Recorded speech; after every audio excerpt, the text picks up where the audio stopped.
Chapter 554, Destiny Talisman. Chapter 554, Destiny Talisman.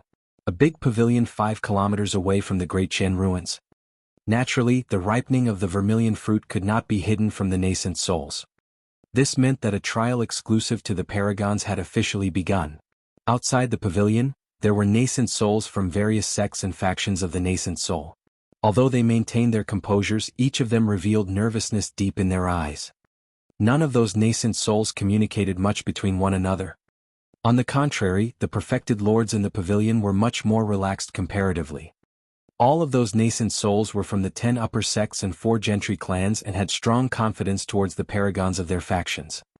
Even if they could not defeat their enemies, they could definitely escape unscathed.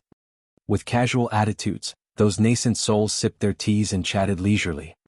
"Everyone, how about making a guess as to who would become the number 1 perfected being of the North region by getting their hands on the vermilion fruit?" The perfected lord of the Murong clan fanned himself in a carefree manner and asked leisurely. He was born extremely handsome and carried a gentle aura. Stellar Luna Sect's perfected lord replied indifferently, "Actually, I'm sure everyone knows who the number 1 perfected being of the North region is. Even without this fight for the vermilion fruit, it would definitely be Wuya of Glass Palace." At the mention of Wuya, all the nascent souls present went silent immediately. He was indeed the peerless paragon of the Golden Core realm from Glass Palace. This was someone who had never tasted defeated and dominated the North region for many years. It was said that Wuya had the chance to advance to the nascent soul realm.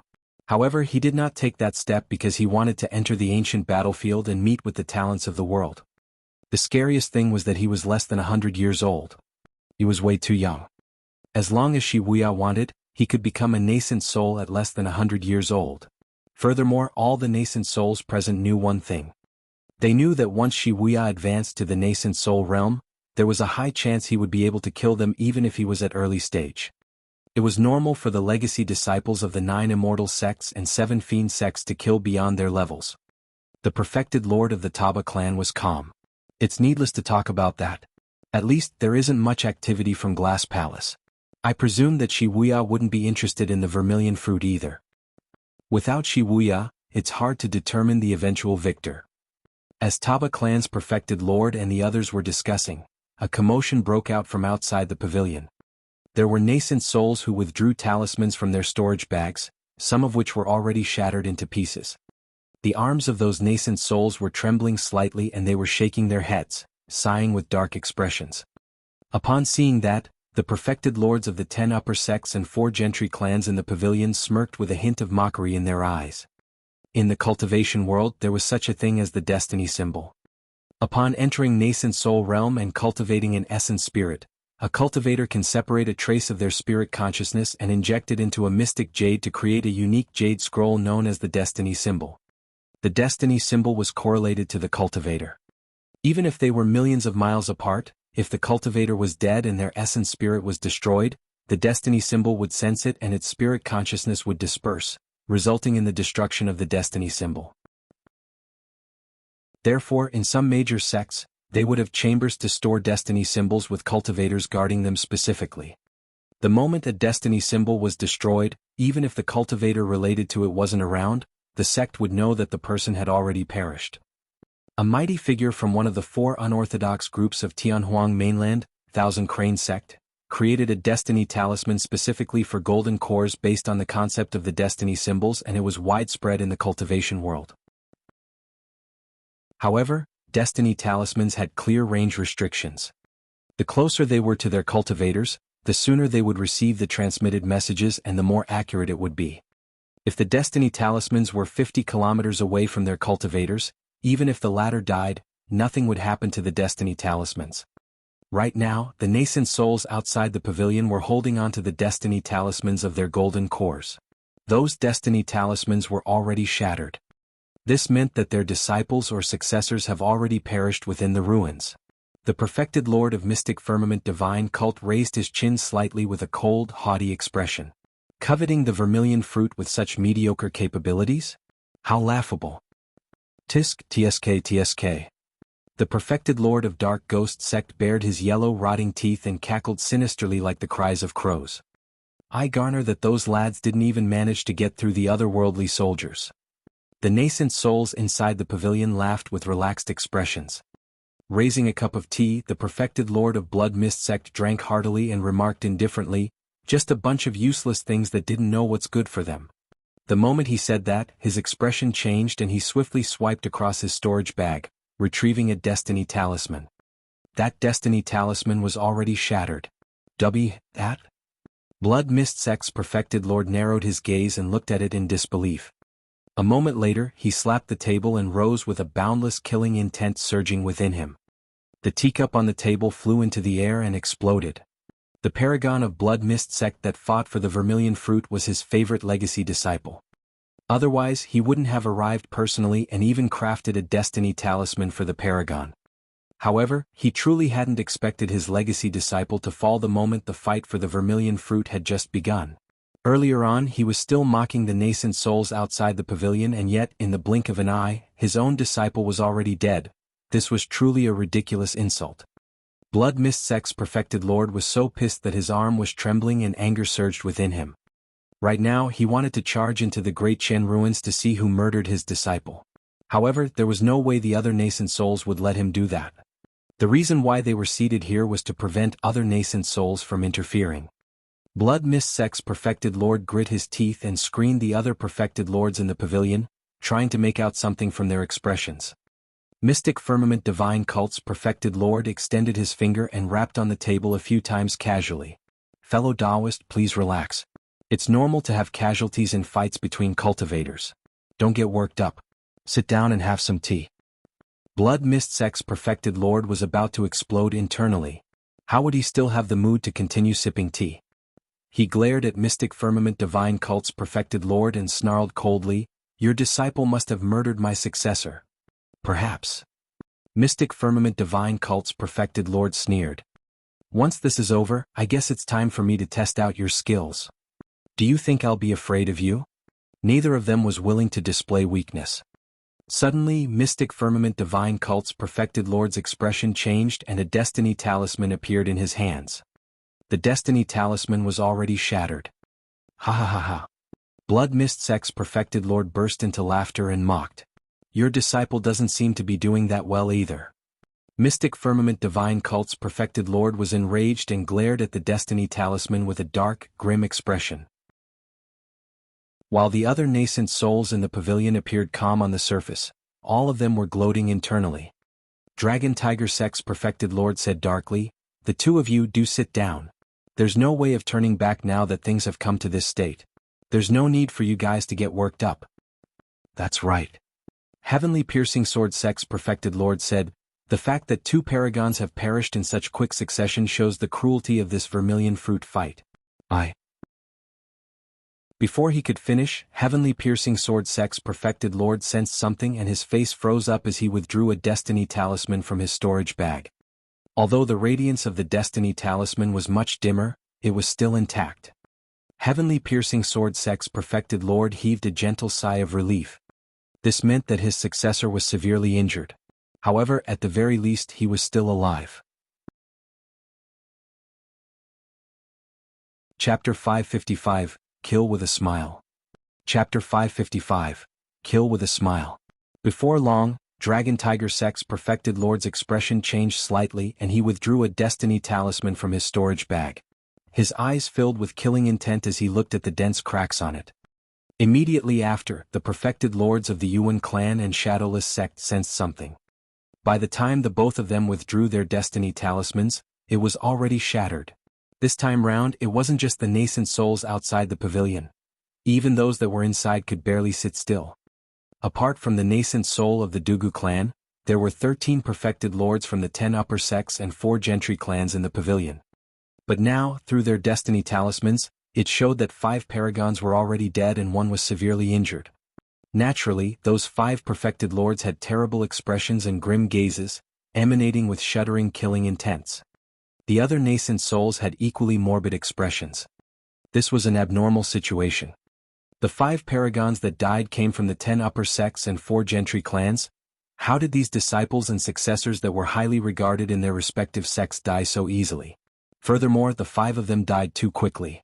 How long had it been since the fight for the vermilion fruit began? If the 5 of them released their golden core phenomenons, they would be able to hold out for 15 minutes at least.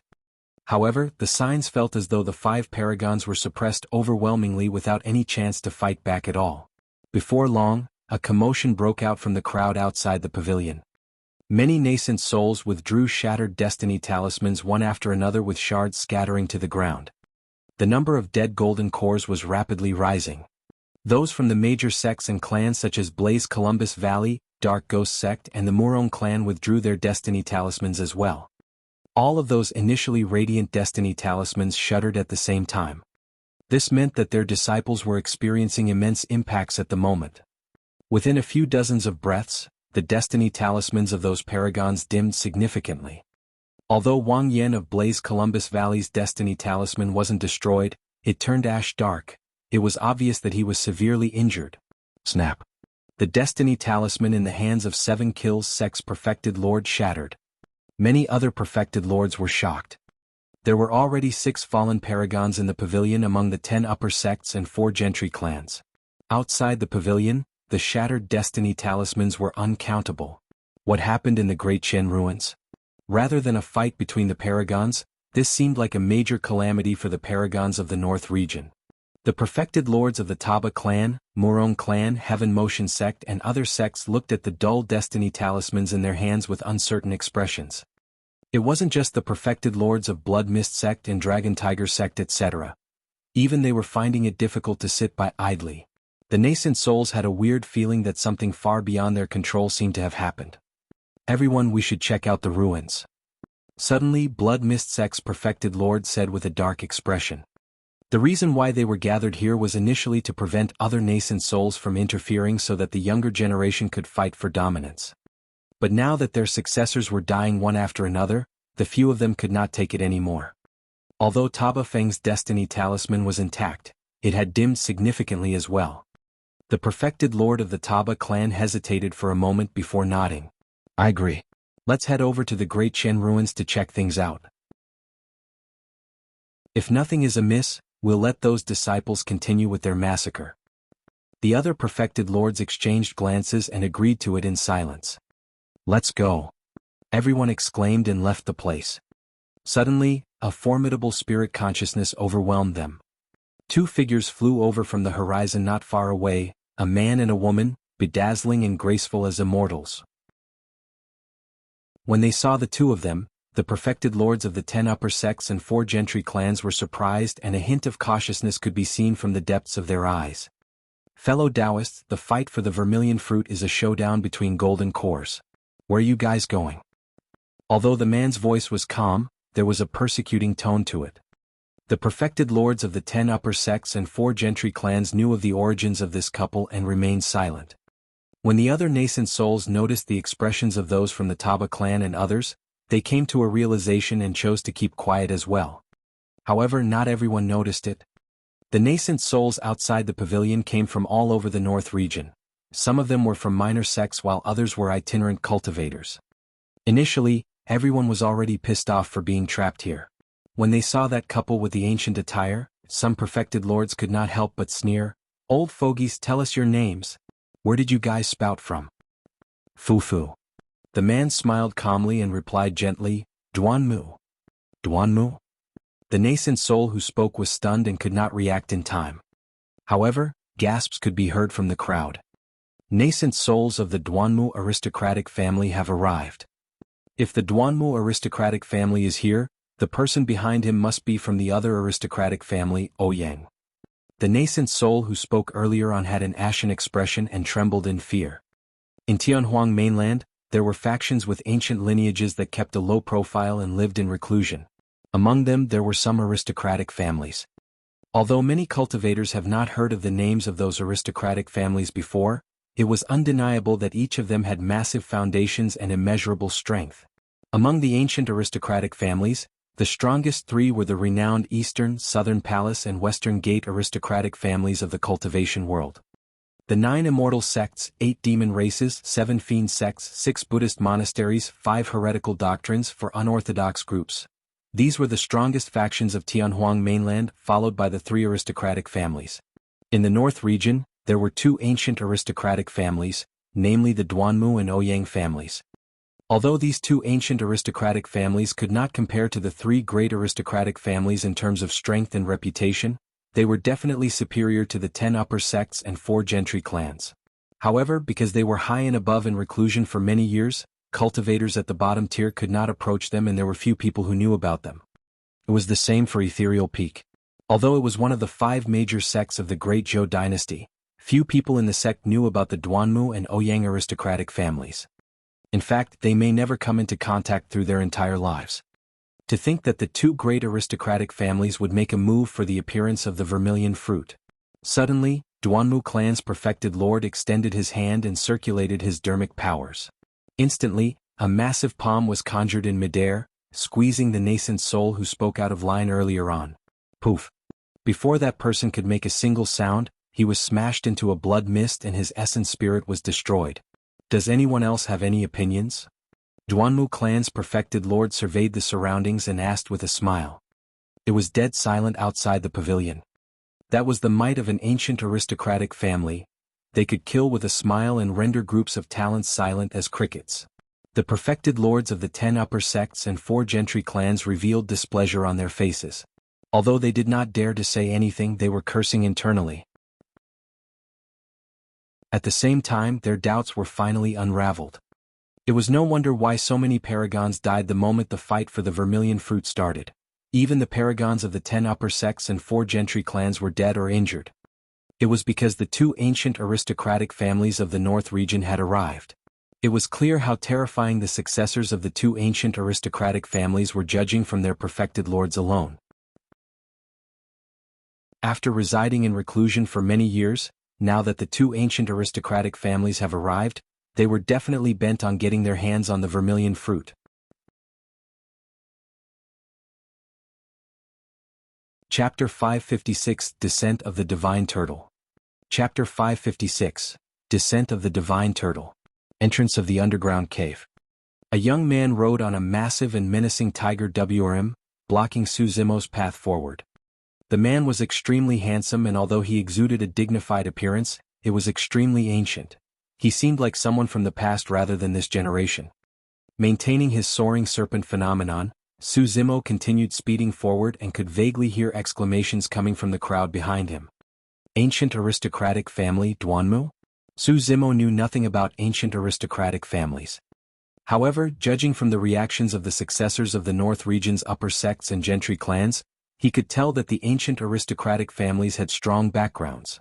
Zimo was expressionless. No matter who it was, he had to get out of this place as soon as possible. Humph! When the handsome man saw that Zimo ignored him and was still charging for the exit, he could not help but sneered in displeasure. You're still thinking of escaping now that I, Duanmu Kong, have arrived. With that said, the handsome man known as Duanmu Kong patted the demon beast he was riding on. Roar! The tiger WRM understood his intentions and released a deafening roar, whipping its tail viciously towards Zimo. Bang! The scales on the tiger WRM's tail were extremely tough. After it was attacked by thousands of golden core phenomenons, Zimo's golden core phenomenon was already nearing its limit. Now that it received such an intense attack, the soaring serpent swayed and its radiance dimmed. It was on the verge of dissipating at any moment. Zimo halted in his tracks. Right then, the touching cry of a phoenix sounded from another side of the palace's entrance. In the blink of an eye, a green-colored Luan bird flew in with a mysterious glimmer on its body. It was captivating and emanated a terrifying aura that was even superior to the tiger WRM. The green Luan. The tiger WRM had to cultivate before it could turn into a ferocious beast. However, the green Luan was a pure-blooded ferocious beast to begin with. A peerlessly beautiful woman sat on the green Luan. She was incomparably dignified and had an ice-cold expression that was haughty. She was in disregard of all the paragons present. The pure-blooded ferocious beast alone already had the many paragons present feeling troubled, let alone the woman riding on it. That should be another ancient aristocratic family, the Ouyang family. Those two are the only ancient aristocratic families in the North region. It's said that the Duanmu and Ouyang families have a close relationship. There should be no mistake. When he heard the discussions behind him, Zimo roughly knew what was going on. Duanmu Kong turned slightly with a smile. Xiaoyu, why are you here personally? I've told you that I'll definitely obtain the vermilion fruit and take it back for you. There's no need. Ouyang Xiaoyu replied calmly, totally unappreciative. Duanmu Kang continued, Xiaoyu, as long as it's anything you fancy, even if they are the stars up in the heavens, I'll try my best to pluck them for you, let alone a single vermilion fruit. Ouyang Xiaoyu knitted her brows tightly. She knew Duanmu Kang way too well. He had repeated those words to at least 100 other female cultivators. Young master, that seems to be the monster incarnate of Divine Phoenix Island. At that moment, a cultivator following behind Duanmu Kang advanced and reported with a grim expression. Monster incarnate of Divine Phoenix Island? What monster incarnate? Duanmu Kang was stunned for a moment. The one who suppressed the experts of the immortal, Buddhist and fiend sects beneath the human emperor's palace. That's him? Duanmu Kang was momentarily frozen before breaking out into a smile while nodding. It's no wonder. A hint of surprise flickered through Ouyang Xiaoyu's eyes when she heard the term monster incarnate of Divine Phoenix Island as well. Thereafter, she turned and looked at Zimo fixedly with a curious expression. Sweeping his gaze across the battlefield, Duanmu Kang eventually looked at Zimo and chuckled. The primordial soaring serpent has been lost for a long time, and I was wondering who it was who could cultivate a primordial of this level. So, you do have some background to you. Cut the crap, make way. Although Zimo's tone was calm, it exuded coldness. Even against the successors of two ancient aristocratic families, none of the paragons could notice any emotional fluctuation from Zimo. He was trying his best to recover his blood qi and spirit energy. Me? Make way? Duanmu Kang was stunned for a moment before rearing his head in laughter, as though he heard the greatest joke in the world. Ha! Interesting. You're wild enough. As he laughed, his expression gradually turned grim as he remarked coldly, the primordial soaring serpent has been lost for a long time and nobody knows how strong it can get right now. However, my golden core primordial was ranked 34th in the previous phenomenon ranking. The paragons present were startled. There were only 108 positions available on the phenomenon ranking. The further front one was, the stronger their phenomenon. All the golden core phenomenons that could get into the top 36 spots were terrifying phenomenons with ancient lineages. Duanmu Kang continued frostily, don't forget you're only at early stage golden core. How long can you hold out with the spirit energy in your dantian? Let me see how many strikes your lousy phenomenon can take from me. Golden core phenomenon, Flora myriad weapons. When Duanmu Kang circulated his golden core, all the wild grass surrounding the palace seemed to have gained sentience and transformed into a myriad of weapons. Swoosh swoosh swoosh. The myriad of weapons attacked with a mighty force. In reality, Duanmu Kang's golden core phenomenon would have an even more terrifying might if it was released in a place with lush greenery. Tens of thousands of weapons appeared and blanketed the skies endlessly. The great Jian ruins was barren and desolate outside. However, thanks to the medicinal field in the palace, there were some weeds born. While those weeds were not strong, they still formed hundreds of weapons that tore through the skies. Zimo gripped his fist gently. If he was in peak condition, even at early stage golden core, he was highly confident that he could take down the other party's flora myriad weapons with his primordial soaring serpent. However, he had expended too much. The primordial soaring serpent was now at its limits after receiving the impact of countless phenomenons and would definitely not be able to withstand the clash of flora myriad weapons. At that thought, Zimo was decided. Snap. There was a deafening sound. The firmament above Zimo's head cracked as meteors and rampant currents rained down endlessly in an apocalyptic scene. What is that? All the paragons were lost. How could another phenomenon appear when the primordial soaring serpent behind Zimo had yet to dissipate? Could it be? It can't be. After all, Duanmu Kang was the successor of an ancient aristocratic family and sensed it immediately as he murmured in disbelief, double phenomenon. Boom. Hundreds of weapons collided against the golden core phenomenon behind Zimo. Zimo's phenomenon swayed, but the hundreds of weapons were repelled in the opposite direction. Sensing that something was amiss, Duanmu Kang remarked hurriedly, Xiaoyu, let's join forces. Before Duanmu Kang spoke, Ouyang Xiaoyu already noticed something and circulated her golden core, exclaiming softly, golden core phenomenon, hurricane frost saber sword. A cold aura emanated. Suddenly, the temperature in the underground palace dipped. Wild gusts of wind howled furiously akin to sabers and swords. In fact, frost started appearing on the rampant currents behind Zimo. The initially rampant void currents were starting to freeze up. The Paragons of Heaven Motion Sect and Dark Ghost Sect etc. seized the opportunity to charge forward in an attempt to slaughter Zimo completely with their remaining golden core phenomenons. Boom, boom, boom, boom. There was a deafening bang. A gargantuan creature suddenly descended on the vast lands, carrying the broken firmament with its shell. Like heavenly piercing pillars, it stomped down with all limbs and shattered the frost on the surface of the rampant currents. The divine turtle had arrived and reared its head, roaring into the skies. Instantly, it was filled with a torrential rage. Chapter 557, Too Naive. Chapter 557, Too Naive. Poof, poof, poof.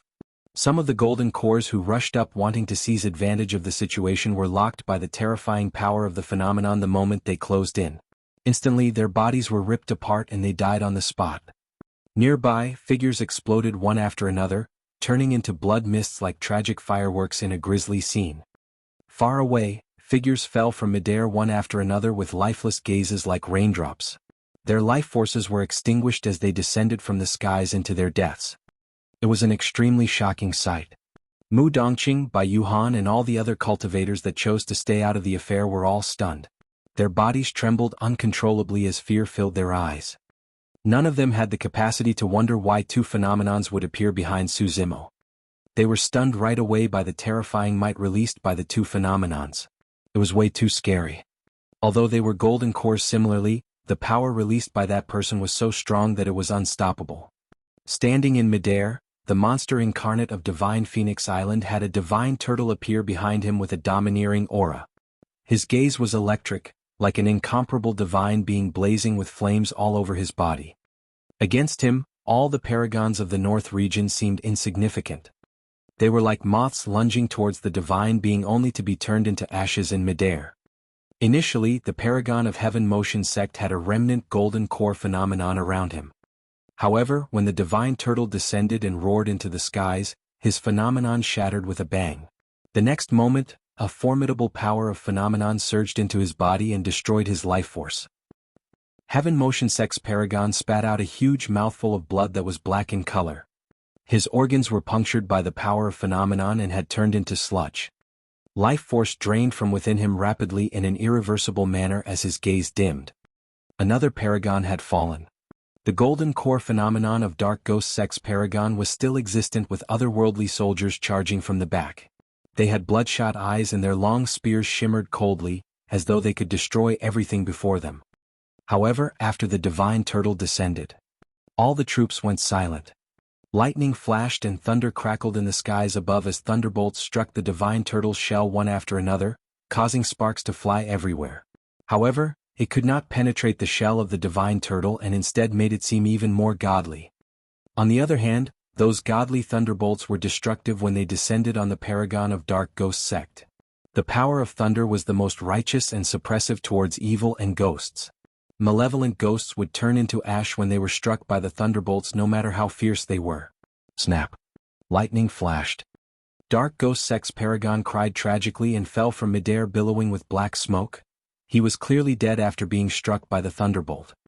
There were initially dazzling stars remaining above the head of Stellar Luna Sect's paragon with cold, murderous starlight. The divine turtle roared. Countless stars crashed. The paragon of Stellar Luna Sect was dead. In the blink of an eye, only Taba Feng, Blaze Columbus Valley's Wang Yin, Heavenly Piercing Sword Sect's paragon, Murong Wushuang and Dugu Jian who had not made his move since the beginning were left alive out of the paragons from the 10 upper sects and 4 gentry clans. There were even more talents that had perished in the palace. The deaths and injuries were tragic. This fight between the paragons was much more devastating than what everyone had initially imagined it to be. It's a primordial divine turtle. Heavens! Another primordial phenomenon shows itself. Double phenomenon with both the turtle and serpent. How did this guy manage it? Furthermore, both golden core phenomenons are so mighty and terrifying.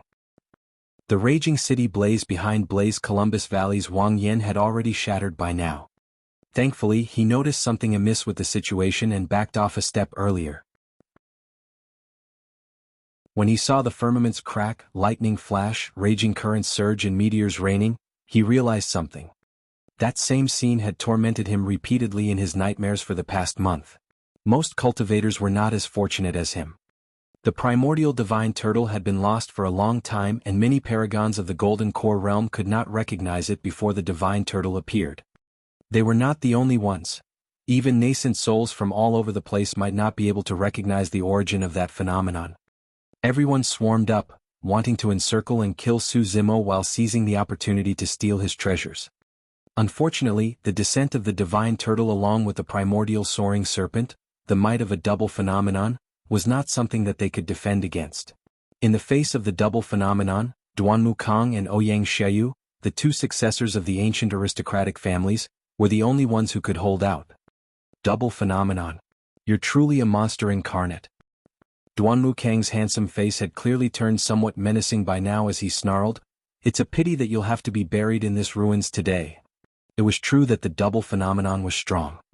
However, Zimo could not support it for long as the double phenomenon took an extreme toll on his spirit energy. At that moment, Zimo's disadvantage in cultivation realm was finally showing itself. Throughout the entire fight, he had not been disadvantaged in combat and had instead suppressed everything domineeringly. However, his spirit energy capacity could not compare against those at late stage or perfected Golden Core realm. Furthermore, spirit energy was drained at a terrifying speed in order to support two primordial phenomenons. Right now, the spirit energy in Zimo's Dantian was almost depleted. Even his Golden Core was releasing a series of throbbing pains and was circulating slower. As the successor of an ancient aristocratic family, Duanmu Kang was sharp and could clearly look through Zimo's facade. Channeling his Golden Core furiously, his power of phenomenon surged towards the latter. Countless weapons created by grass and wood hovered in front of Zimo, trembling slightly. On the other side, the Hurricane Frost Saber Sword released by Ouyang Xiaoyu struck the turtle serpent phenomenons repeatedly. To begin with, the primordial soaring serpent was at its limits and could not hold on for much longer. Now that it was met with such impact, it swayed and was on the verge of falling. A series of cracks appeared on the soaring serpent, threatening to dissipate it at any moment. As for the primordial divine turtle, although it was still a godly presence, the radiance on its body was gradually dimming due to the depletion of Zimo's spirit energy. He can't hold on for much longer. Far away, Mu Dongqing noticed how the situation was changing and remarked darkly, "The moment that person's Golden Core phenomenons disperse, he would be penetrated instantly by the countless weapons and Hurricane Frost Saber Sword." Bai Yuhan nodded with a conflicted expression. Rather than the two successors of the ancient aristocratic families, it could be said that the monster incarnate of Divine Phoenix Island was defeated by the joined forces of all the paragons in the North region. That's right, if those paragons hadn't worn him down, these two successors of the ancient aristocratic families wouldn't be able to take him down. Pausing for a moment, Mu Dongqing sighed and lamented, "It's a pity. If that man manages to cultivate to late stage or perfected Golden Core, all the paragons of the North region wouldn't be able to take him down even if they worked together. That's why tall trees are often the first to be knocked down by the wind." A cultivator at the side sneered, "That person is way too flashy and overbearing. It's only normal that he would end up in such a state." Suddenly, a mysterious change happened on the battlefield. "Paragon? Monster incarnate? I don't care, die." Duanmu Kang hollered and circulated his Golden Core to its limits. Countless weapons tore through the phenomenons and were getting closer to Zimo's physical body. Fufufu. In midair, Zimo suddenly laughed. "The two of you really think that you can kill me with your skills?" Zimo's eyes shone fiercely as he remarked, "The both of you are way too naive."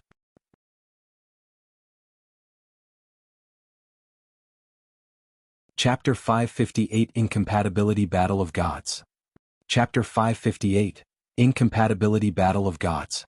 The resurgence of two primordial phenomenons with the turtle and serpent together was an extremely rare sight.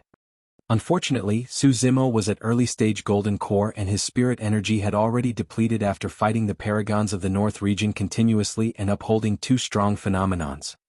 Even so, he wasn't fearful at all. Under countless gazes, Those two primordial divine beings that had already dimmed down in midair suddenly clashed against one another furiously, as though they were drawn in by some power. Boom. A shuddering shockwave rippled forth. Everything went silent. It wasn't a true silence. Rather, the deafening sound engulfed everything, as though an apocalypse was arriving. The countless weapons and Hurricane Frost saber sword that were about to reach Su Zimo were crushed into dust. Duanmu Kang and Ouyang Xiaoyu were shocked and shuddered as if they were struck by lightning. Each of them spat out a mouthful of blood and fell from midair.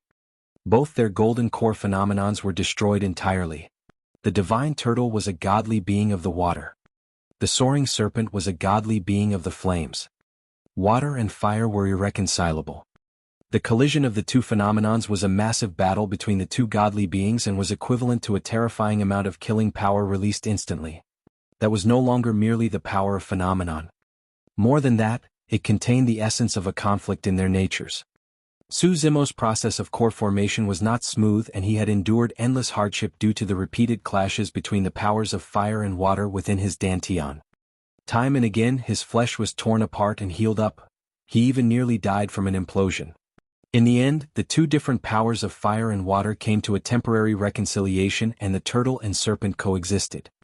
However, he could clearly feel that a terrifying might would definitely be released once the two powers clashed again. At that moment, a realization struck him, and with that stroke of inspiration, the clash of the turtle and serpent today was created. This single clash caused the two primordial phenomenons of the divine turtle and soaring serpent to dissipate. However, Duanmu Kang and Ouyang Xiaoyu suffered worse. The two great phenomenons, Flora Myriad Weapons and Hurricane Frost Saber Sword, dispersed right away, and the two of them received an immense impact. Their spirit energies in their dantian went into chaos, and they almost lost their combat strength entirely. Ha! Su Zimo smirked and strode forward, hollering, "Die!" Ta, ta, ta. Although he had only taken a few steps, Su Zimo had already caught up to Duanmu Kang, who was retreating. Reaching out, the flesh on his gigantic palm expanded and green veins popped as he crushed down savagely. Go! Duanmu Kang had a panicked expression and tried his best to compose himself, summoning a flying sword right away. The sword shone brightly like a WRM and surged into the air, piercing the incoming palm. Clang! Clang! Su Zimo's expression did not change, and he did not avoid or dodge either. Suddenly, 5 fingernails extended from his palm, shimmering coldly like daggers as they grabbed Duanmu Kang's flying sword. Even a WRM wouldn't be able to break free from Su Zimo's palm. Suddenly, Su Zimo's palm went limp and coiled, trembled around the sword like a flexible cow's tongue. Snap! With his palm, he broke the flying sword into shards that scattered onto the ground. Is that all there is to the successor of an ancient aristocratic family? Su Zimo sneered and strode forward, arriving before Duanmu Kang instantly. Duanmu Kang's expression was pale, but he did not give up. Disregarding the throbbing pain in his dantian, he channeled his spirit energy fanatically while shrieking, "I'll let you have a taste of the Duanmu aristocratic family's secret skill. Flora Entanglement." Duanmu Kang pointed forward. Spirit energy surged out from his fingertips, and suddenly, plants that were thin and long with sharp edges coiled around Su Zimo like flexible long swords. Although they were plants, their edges were not weaker than weapons. Even ancient remnant beasts would be doomed if they were entangled. If any ordinary demon beast were to be restrained by them, they would be turned into minced meat right away. The plants grew wildly and wrapped Su Zimo instantly. Roar! At the same time, the tiger WRM roared and lunged towards Su Zimo with its menacing claws and fangs. Die! Duanmu Kang's face was contorted as he controlled his plants maniacally, trying to bind Su Zimo. However, to his shock, he realized that the plants did not wound Su Zimo at all. There wasn't even a single scar. Even supreme-grade spirit weapons wouldn't be able to tear through Su Zimo's flesh, let alone plants that were conjured by spirit arts. How dare you embarrass yourself with such a trash secret skill? Channeling his bloodline, Su Zimo's body echoed with the sound of tsunami, and his flesh expanded. His figure expanded fully. Bang, bang, bang. With a series of bangs, the plants snapped and Su Zimo broke free. At the same time, the tiger WRM arrived with its mouth wide open, threatening to devour his head with a nauseating stench. Su Zimo's gaze turned cold, and he reached out with both hands, grabbing the upper and lower jaws of the tiger WRM. Both sides exerted power. Shing. After a short struggle and a tragic sound, blood filled the air. Zimo ripped the tiger WRM into two from its jaws and it splattered onto the ground disgustingly with its fresh blood and organs. The crowd was shocked. How strong did one have to be to rip a tiger WRM into two? Duan Wukong was completely frightened by now. Zimo walked over with huge strides, drenched in blood like a fiend celestial who had escaped from hell. In the blink of an eye, he arrived with a murderous aura. Duan Wukong was scared out of his wits and crushed a protection talisman without thinking twice. A light barrier formed around him and he turned to flee. At this moment he was like a beaten dog without any bit of dignity at all, looking absolutely wretched. Boom. Zimo caught up to Duan Wukong and smashed down on the latter's head fiercely with his fist that had transformed into a massive seal. The light barrier from the protection talisman shimmered and it dimmed considerably. Boom. Yet another punch descended. The light barrier swayed and defended against that punch once more. However, against that tremendous impact, Duan Wukong lost his balance and staggered, almost falling headfirst to the ground. Zimo caught up swiftly and raised his fist, raining down punches like raindrops onto Duan Wukong. Bang, bang, bang. There were a series of collisions. The light barrier shook violently and finally, gave off a crisp sound. Snap. A crack appeared on the light barrier. The light of the talisman dimmed entirely. Shattered. His lifesaver, the protection talisman given to him by his sect that could defend against the power of most golden cores, was shattered. Duan Wukong's face was ashen. Boom. Yet another punch descended. Duan Wukong's body split into pieces and he died on the spot. Taba Feng and the others felt their blood run cold. It was too ruthless. The paragon of an ancient aristocratic family was overwhelmed and brutally beaten to death by a flurry of punches. On the other side, noticing that something was amiss with the situation, Ouyang Xiaoyu had already fled far away riding on her green Luan. Zimo's gaze shifted. Just as he was about to give chase, he caught sight of someone else. A handsome man wearing faint gold robes floated in. His face was clear as jade and sparkled while his gaze was deep, resembling glass.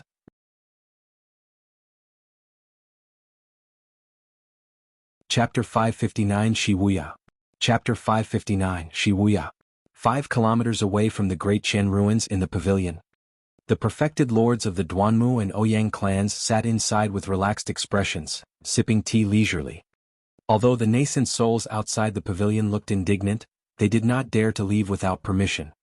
In this short period of time, there had already been more than 10 nascent souls who wanted to challenge the Duanmu and Ouyang ancient aristocratic families but were killed helplessly. The number of shattered destiny talismans was still increasing rapidly. Gradually, fear, doubt, shock and frustration spread through the crowd. They were not the only ones. Even the nascent souls of Heaven Motion Sect, Stellar Luna Sect and Dark Ghost Sect from the 10 upper sects could only watch helplessly as the destiny talismans in their hands shattered. The 3 of them looked extremely furious. Too many paragons had fallen by this point of the Vermilion Fruit fight. Even among the 10 upper sects and 4 gentry clans, there were few paragons remaining. The remaining few destiny talismans were also dark at this moment, proving that even those paragons who managed to survive were not doing well. Finally, the perfected lord of the Yuan clan could not hold it in any longer and snarled, "Duanmu clan has truly produced a wonderful successor. Isn't the successor of the Duanmu clan being too ruthless just to fight for a single vermilion fruit?" The expression of Blood Mist Sect's perfected lord was terrible. Fu. The perfected lord of Duanmu clan chuckled and shook his head. This is a fight between the paragons to begin with and is extremely fair for everyone. Why are you holding the Duanmu clan accountable for the death of your disciples? The many nascent souls were silent. No matter what, it was indeed a fair fight between the paragons. If their disciples had the chance to kill Duanmu clan's paragon with ease, no mercy would be shown either. The perfected lord of Duanmu clan said coldly, "Don't try to fight for the vermilion fruit if you don't have the capabilities. If you dare to come for the challenge and die because of it, there's no one else to blame. You." Although the words of Duanmu clan's perfected lord were nasty, everyone was rendered speechless. All of a sudden, sensing something, Duanmu clan's perfected lord frowned and slapped his storage bag, retrieving a destiny talisman. The initial radiance of the destiny talisman was rapidly dimming. Duanmu clan's perfected lord was stunned. At the same time, Ouyang clan's perfected lord withdrew a destiny talisman as well. Its radiance was also diminishing rapidly. Something was wrong with the situation. The Duanmu and Ouyang ancient aristocratic families had a close relationship. Although Duanmu Kang and Ouyang Xiaoyu could not be considered as childhood sweethearts, they would definitely not fight one another given their relationship. In other words, a strong foe had managed to threaten the both of them. Although the nascent souls outside the pavilion were silent, all of them were gloating in secret. They seemed to be in trouble. The perfected lord of the Ouyang clan had a grim expression. Duanmu clan's perfected lord frowned deeply. Naturally, he could sense that there was an issue through the feedback of the destiny talisman. However, what he could not understand was who could threaten Duanmu Kang in the Great Qian ruins given the latter's strength. Furthermore, Duanmu Kang was accompanied by Ouyang Xiaoyu and two powerful demon beasts as mounts. Xing. Right then, a noise sounded from the destiny talisman in the Duanmu clan's perfected lord's hands. Although it was not loud, it felt like thunder booming in his ears. Instinctively he looked down. A series of cracks appeared on the destiny talisman that represented Duanmu Kang. This meant that Duanmu Kang was already dead. The perfected lord of the Duanmu clan froze up. He did not even realize when the broken destiny talisman fell through his fingers. Although most of the nascent souls outside the pavilion were gloating at his misfortune, they had conflicted expressions. They were also curious as to what was happening in the depths of the ruins. Who was it that had the capabilities and guts to murder the paragon of an ancient aristocratic family? After a moment of hesitation, Duanmu clan's perfected lord slapped the table and stood up, remarking darkly, "Something strange is happening in the ruins, I must head there and check things out. While there might be paragons in the north region who can defeat my Konger, I don't believe that any of them can kill him." Hee hee. A nascent soul from the crowd could not hold it in and snickered. Who was the one who said earlier on that no nascent souls are allowed to interfere and enter the Great Qian ruins to ensure that this was a fair fight? That's right. Reneging on your own words right away? How shameless can you get? You guys have a death wish. Triggered, Duanmu clan's perfected lord was enraged and his glabella shone, sending forth his spirit consciousness. Vines started growing endlessly beneath the feet of the two nascent souls who spoke and wrapped around them. Almost instantly, the two of them were cut mercilessly by the vines with fresh blood dripping.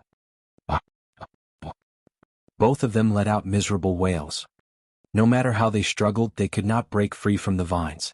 Instead, the vines wrapped around them even tighter instead. The vines were already digging into their flesh. Poof! Their bodies could not take it and were sliced into meat lumps by the vines, falling onto the ground with a nauseating stench. Anyone else disagreeable? Duanmu clan's perfected lord surveyed his surroundings with a murderous aura and asked frostily. Foo-foo. Suddenly, a mocking chuckle sounded in the air. An old man with a sloven face and scrawny body had appeared unknowingly. With an ancient stare that seemed to be able to peer through everything, he remarked nonchalantly, "How imposing you are." The perfected lord of the Duanmu clan froze for a moment. Immediately after, his stare shifted onto the old man's waist. When he caught sight of the sect badge, Duanmu clan's perfected lord shuddered with a look of disbelief in his eyes, exclaiming, "Glass Palace." Those two words seemed to be magical. Instantly, silence ensued outside the pavilion. Almost all cultivators who could cultivate to become nascent souls have heard of the 9 immortal sects before. The nascent souls of the North region who knew about the 9 immortal sects would definitely know about Glass Palace. That was a true super sect of the North region and was a titan. Fellow Taoist, may I ask who you are from Glass Palace? The perfected lord of Duanmu clan asked with difficulty, vaguely sensing something. I don't have a title.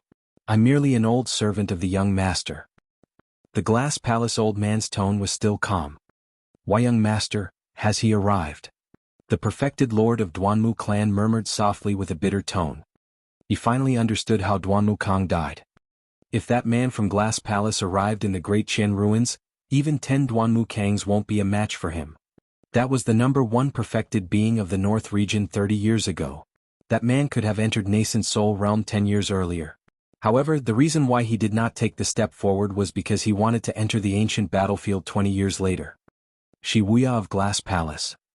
He reigned supreme across the Golden Core realm in the North region 30 years ago. When the perfected lords of the 10 upper sects and 4 gentry clans heard the name Wuya, all of them went silent. The perfected lord of Ouyang clan murmured softly, "If we knew that Wuya would come, why would we bother sending our disciples to fight for the vermilion fruit? That's just seeking trouble for ourselves."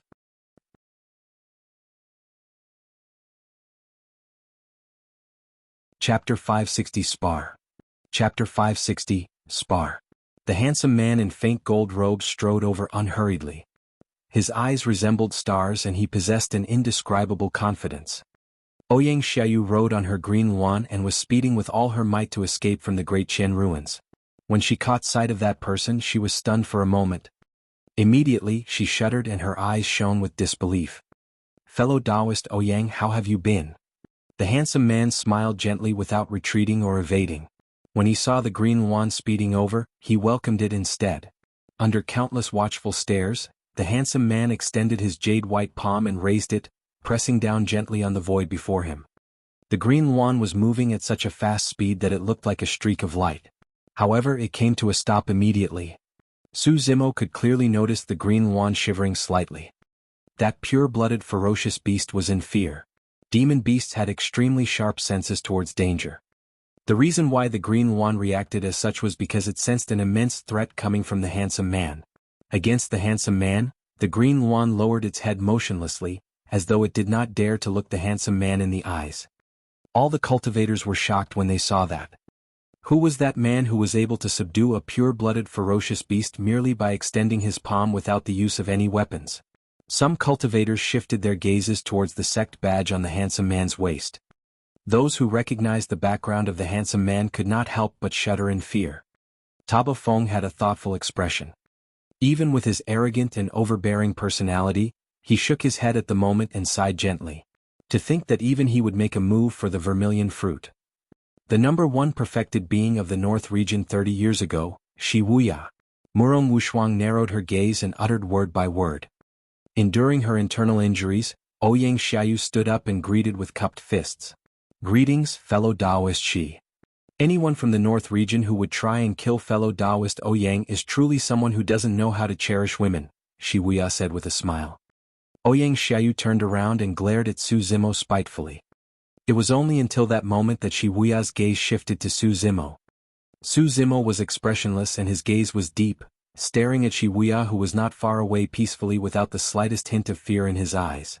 Smiling, Wuya walked over slowly. At that moment, everyone noticed that there was a strange cultivator who was following Wuya indifferently. That person was only at early-stage golden core and wore luxurious robes with a mask. Any part of his skin that was exposed was covered, revealing only his eyes.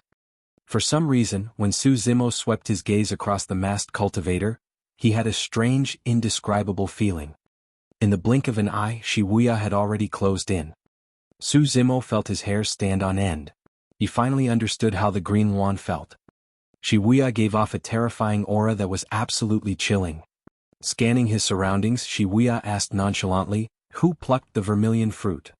Nobody answered him. Swoosh swoosh swoosh. However, everyone fixed their gaze on Zimo. "It's me." Zimo naturally knew that he wouldn't be able to hide the affair. Nor did he want to, so he admitted to it readily. "All right." Wuya nodded. "Hand over the vermilion fruit and commit suicide now. At least that will ensure you die with a full corpse." "Foo-foo, ha-ha-ha." Zimo first chuckled before breaking out into a roaring laughter. Taba Feng suddenly remarked, "Be careful, fellow Taoist Shi, this is the outrageous monster incarnate of Divine Phoenix Island who has gotten so much fame lately.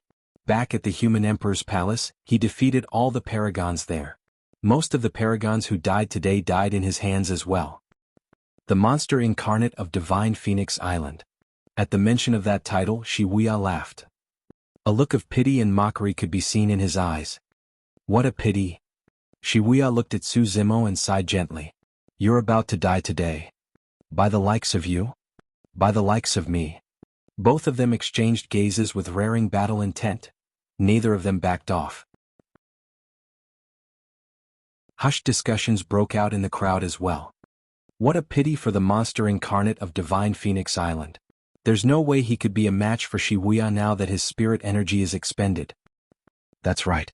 Perhaps there might be a fight if he was in his peak condition. But now? Nonsense, even if he is in his peak condition, the monster incarnate of Divine Phoenix Island is definitely not a match for Wuya. Before the discussions disappeared, the fight broke out. Wuya did not move at all, but two divine beams of light burst forth from his shining eyes. Everywhere they passed, the void would tremble. Some of the cultivators who were hiding far away and caught unaware yelped and covered their eyes. They were nearly blinded just by watching the fight. Standing opposite Wuya, Zimo did not move at all, and a demonic glint shone in his eyes. After cultivating the mystic classic of the 12 demon kings of the great wilderness, Zimo's eye power was frightening. Wuya's visual secret skill could not injure Zimo or affect his mental state at all. Interesting. Stepping on the ground with 1 foot, Wuya leaped into the air and hurled out a punch towards Zimo, who was in midair. His gripped fist looked like a glass with rainbow colors and shone in a bedazzling manner. Rather than a punch, it was more like a blazing sun. Zimo strode forward fearlessly as well and extended his arm, which was filled with green veins. Gripping his fist like a seal, he clashed against the incoming punch. Boom. There was a deafening bang and the ground shook while the mountains quaked. Endless resplendent light exploded and shone down from midair like fireworks. In the fireworks, two figures that were fighting with one another attracted everyone's gazes. Both of them were body-tempered cultivators and were fighting in melee combat with their incomparably strong bodies. With every clash, the underground palace would quake once. The power produced by the both of them was way too great. Even just by clashing their bodies and bloodlines, it was enough to send fear in the many cultivators who were watching. That monster incarnate of Divine Phoenix Island is so frightening.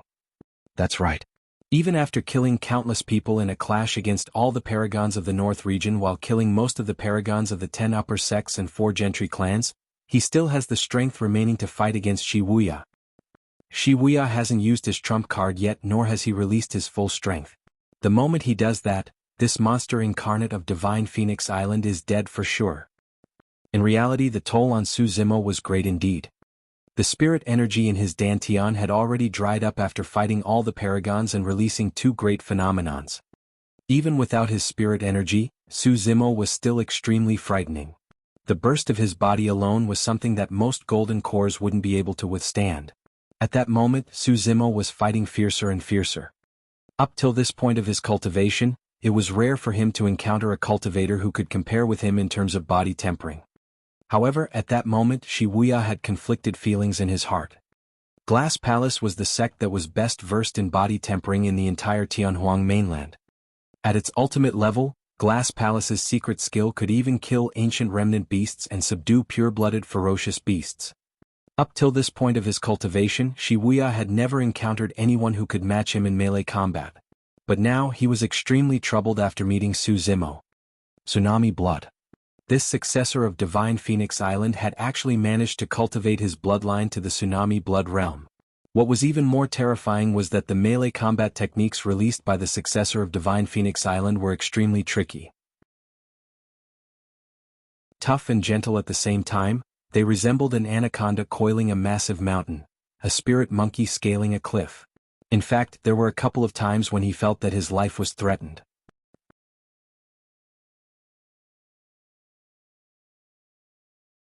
Chapter 561, Suppression. Chapter 561, Suppression. 50 years ago, Wuya came out from seclusion. The moment he appeared, he overwhelmed with dominance and killed countless paragons. With a zero-loss record, he reigned supreme over the North region and was lauded as the youngest paragon of the Golden Core realm with unlimited potential. 30 years ago, Wuya attacked and killed the renowned peerless paragon of Malevolent Earth sect who had been famous for a long time, shocking the entire North region. Thereafter, Malevolent Earth sect sent disciples to try and assassinate Wuya countless times. However, all their attempts ended in failure and they even suffered immense losses. Ever since then, although nobody gave him the title, most of the cultivators in the North region silently acknowledged Wuya as the #1 perfected of the North region. 30 years had passed and Wuya had rarely shown himself. However, each time he did, he would attract endless attention. All the cultivators targeted by him could not escape death. 10 years ago, when Wuya appeared once again, he crossed a major realm and killed a nascent soul from an upper sect of the nascent soul. It was an extremely tragic battle that shocked the entire cultivation world. Golden cores and nascent souls were on completely different levels. That kill across a major realm made Wuya even more famous. Although he was only a golden core, most cultivators regarded him as someone of a nascent soul level. Nobody expected that this monster incarnate of the North region would make a move for the vermilion fruit's birth. After all, Wuya had not shown himself or fought for the past 10 years. This fight for the vermilion fruit was a rare gathering of the North region's paragons. However, if Wuya were to arrive, the paragons of the 10 upper sects, for gentry clans and even 2 ancient aristocratic families could only be seen as mere children compared to him. More than that, most of the cultivators could not imagine that there could be a golden core who could fight on par with Wuya. That monster incarnate of Divine Phoenix Island is truly terrifying. To think that he would still have the strength to fight against Wuya after battling countless paragons. Glass Palace is one of the strongest body-tempering sects in Tianhuang mainland.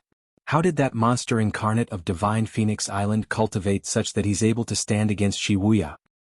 It's useless.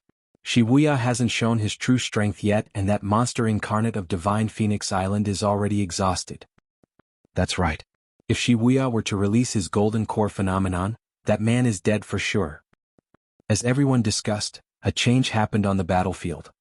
Wuya asked in a relaxed manner, "Is that all you've got?" It was a frightening sight, and all the cultivators felt their hearts skip a beat. In an intense fight as such, one would have to maintain their full focus and wouldn't dare to be distracted and speak. Furthermore, they were in a melee combat and it was even more dangerous. A single mistake and they could die on the spot.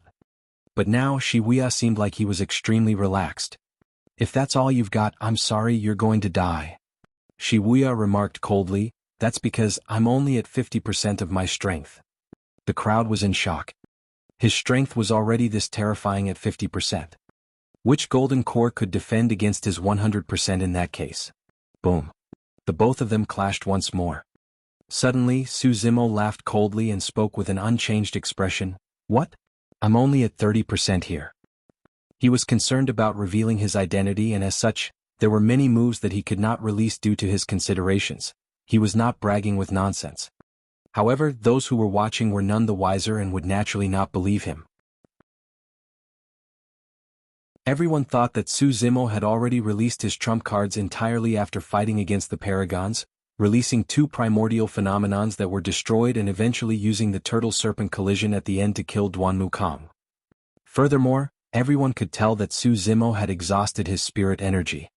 There was almost no spirit energy fluctuation coming from him up till this point of the battle, and he was completely relying on his unparalleled bloodline and physique to fight in melee range. Foo-foo. Wuya chuckled gently. "You've got a glib tongue. That's all there is to the monster incarnate of Divine Phoenix Island." Before his sentence was completed, Wuya had already slapped his storage bag to withdraw a long, slender jade ruler. It was sparkling and shone with a mysterious glimmer, unlike anything else in the world. Up till this point, both of them had fought bare-handed. But now Wuya has finally brought out a weapon. "You should be proud that you're able to make me use a weapon to kill you," Wuya declared proudly. Swoosh. The jade ruler swept through the air like a sword, causing the wind to howl with a terrifying might. Zimo narrowed his eyes. That jade ruler was far from simple. His spirit perception sounded. Without hesitating, Zimo retreated. The jade ruler glided past his face and a burning sensation spread across his cheeks. Quivering gently, bedazzling lights lit up one after another on the jade ruler. 6 spirit patterns, a Khanate spirit weapon. The crowd gasped. Khanate spirit weapons were way too rare. Even the successors of the 10 upper sects, for gentry clans and 2 ancient aristocratic families did not have them. Although that jade ruler looked fragile, it was an indestructible Khanate spirit weapon. It was fortunate that Zimo had managed to dodge in time. If he had continued fighting bare-handed like before, his arm would have been shred into pieces by that jade ruler. By withdrawing his Khanate spirit weapon, Wuya gained the advantage instantly and strode forward, closing in domineeringly. Waving his jade ruler, he slashed. A rainbow streak of light extended from the jade ruler, arriving above Zimo's head instantaneously as though it could penetrate all things in the universe. Zimo had experienced the formidable might of Khanate spirit weapons before and did not dare to receive the attack bare-handed. He withdrew a long saber from his storage bag. Buzz. The blade trembled slightly and shone with 4 spirit patterns. It was a supreme-grade spirit weapon. Zimo slashed in reverse against the rainbow light sent by the Jade Ruler. Swoosh. The sound of tides surged. Countercurrent stance. Clang. The Jade Ruler and saber collided, filling the air with a resplendent glow as mist spread. Shatter. Wuya harumphed coldly and the rainbow light on his Jade Ruler shone brightly as he pushed his blood chi. Snap. There was a crisp sound. Instantly, a series of cracks rippled through the blade. Destroyed. A supreme-grade spirit weapon was shattered by Wuya's Jade Ruler directly. Zimo retreated once more. Shoo. Against that powerful clash, Zimo's saber broke into shards before transforming into light spots that shot towards him. Zimo's pupils constricted instantly. The two of them were way too close. The shards of the saber surged towards him almost immediately after the saber and Jade Ruler collided. There was no time to dodge at all. Suddenly, a series of crackling sounds echoed from Zimo's body. Under countless watchful gazes, his tall, burly body actually shrank into a meatball the size of an infant, spinning smoothly in midair. Clang. Clang. Instead of piercing him, the saber shards let off metallic sounds when they struck Zimo. Zimo took a deep breath of air and his tendons and bones sounded together. In the blink of an eye, he returned to his form of the burly man. Tears could be seen on his green robes, but there was no sign of blood. A faint golden glow could be seen through his green robes. Wuya's eyes lit up as he came to a realization. Not bad. So, you were wearing a defensive inner armor. He had sharp eyes and could vaguely tell that Zimo's inner armor was of a relatively high grade. There was a chance that it was a perfect grade spirit weapon. The stars are truly aligned. Coincidentally, I've been looking for a defensive spirit weapon and here you are, bringing it for me? Wuya could not help but laugh. I've got to see just how long more you can hold out for. The moment he said that, Wuya's blood chi exploded and his figure flickered. Waving his Jade Ruler, endless rainbow light dispersed downwards onto Zimo's head, slashing down once more. Wuya had suppressed Zimo perfectly with his connate spirit weapon.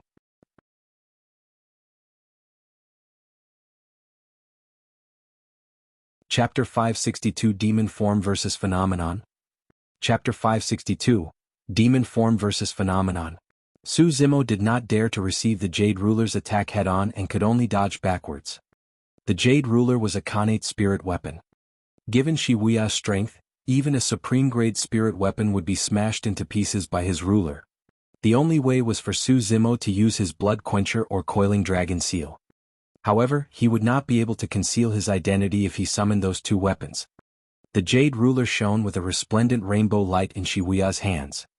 Even with his immensely strong physique, Zimo would not be able to endure an attack from the Jade Ruler and would definitely be severely injured. He made use of the nimbleness of his movement techniques and his physique, which encompassed both toughness and gentleness, to dodge repeatedly. The two of them were already moving at their maximum speeds. For now, Zimo was still unhurt. However, he would definitely lose if he had to continue defending and his space available to dodge was decreasing by the moment. He had to make a decision. At that thought, Zimo's eyes flashed viciously with a demonic glint. Glaring at the incoming Jade Ruler, he reached out and grabbed it. You must have a death wish. Wuya harumphed coldly. Zimo opened his mouth widely and bellowed. Battle. His voice was like thunder, rupturing beside Wuya's ear. If it was anyone else that was roared by Zimo at this distance, they would definitely die on the spot, bleeding from all orifices, if they were weak. Even the strong paragons would be momentarily stunned. However, Wuya merely frowned as his blood chi surged, repressing the discomfort he felt instantly. At the same time, Zimo's palm made contact with the Jade Ruler. A coil and a tremble. A weird power of contortion was released on the Jade Ruler. Wuya's expression changed starkly. He could clearly sense a ripping sensation coming from his palm and he was about to lose his grip on the Jade Ruler. His entire arm was even twisting with an unbearable pain. Unable to endure that sort of power, his sleeves exploded right away into pieces. Bam! His Jade Ruler flew from his hand, turning into a streak of light that stabbed into the wall nearby. Zimo did not stop in his tracks and continued closing in domineeringly. Swinging his right arm, The veins on his fist popped out and his flesh expanded like a gigantic seal that descended from the skies with a nauseating blood stench. Let the body be like glass, transparent inside out and cleansed of impurities, turning indestructible. The mantra of the glass mental sutra was read out in Wuya's mind swiftly. A tremendous amount of power burst forth. A mysterious luster veiled Wuya's body, similar to glass, flawless and unyielding. 1,000-ton finger. Wuya extended his finger. Spirit energy gushed forth from his fingertip, condensing into jade that possessed an extremely terrifying amount of power before dotting the incoming gigantic seal. Boom. The finger and gigantic seal collided with a huge bang. Zimo let out a dull grunt. An extremely sharp power surged through and almost pierced his palm. Wuya was not having a good time either. The gigantic seal created by Zimo's fist almost snapped his finger. Although both of them fought head-on, neither of them retreated and sent forth another punch. Bang! Bang! 2 punches crossed at almost the same time and struck the other's chest. 6 spirit lights shone around Zimo. The power of the mystic gold silk armor was released entirely. Even so, he could sense the terrifying energy surge into his body fanatically through the mystic gold silk armor such that his organs were shaken. While the mystic gold silk armor was a connate defensive spirit weapon, it was not invincible. The inner armor could only try its best to deflect damage. However, if the other party was sufficiently strong or terrifying, he could destroy the mystic gold silk armor entirely. Initially, when he first came across the mystic gold silk armor, it was in a damaged state with its spirit patterns broken. Even its connate spirit pattern was broken into a few parts. Zimo spat out a mouthful of blood and staggered backwards. On the other side, Wuya was motionless and his expression was extremely ugly. Even with his glass mental sutra and the supreme-grade defensive inner armor that he was wearing, he was unable to defend against Zimo's punch completely. A trace of flesh blood trickled from the corner of Wuya's lips. Both of them were injured together. The crowd was in an uproar. Everyone had expected Zimo to be injured. However, none of them thought that Wuya would be injured as well. It's truly a pity for the monster incarnate of Divine Phoenix Island. Far away, Mu Dongqing suddenly remarked. Why? Bai Yuhan could not understand. Mu Dongqing replied, given his potential, if he were to cultivate to perfected golden core and fight Wuya in his peak condition, it might be hard to determine who would be victorious. But now that the successor of Divine Phoenix Island has already used up all his trump cards, spirit energy and stamina, he's definitely doomed once Wuya releases his golden core phenomenon. On the battlefield, Wuya had a dark expression and his eyes shone with cold killing intent as he said, almost snarling, it's been a long time since anyone managed to injure me. Good, very good. He strode slowly towards Zimo and the aura he emanated turned increasingly frightening. I'll let you have a taste of my golden core phenomenon.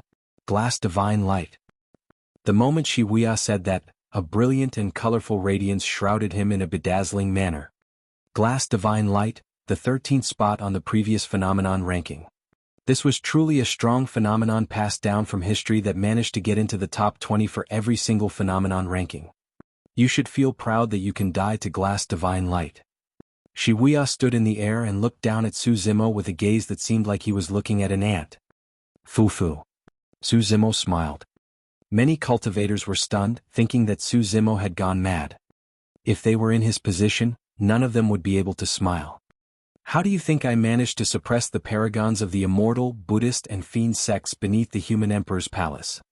Zimo said in a relaxed manner as a scarlet-red inner core spun slowly in his chest. His eyes lit up and his black hair swayed without any wind while a terrifying aura spread from him. Many cultivators were shocked. Demonic chi. Not good, he's a demon. The rumors were real.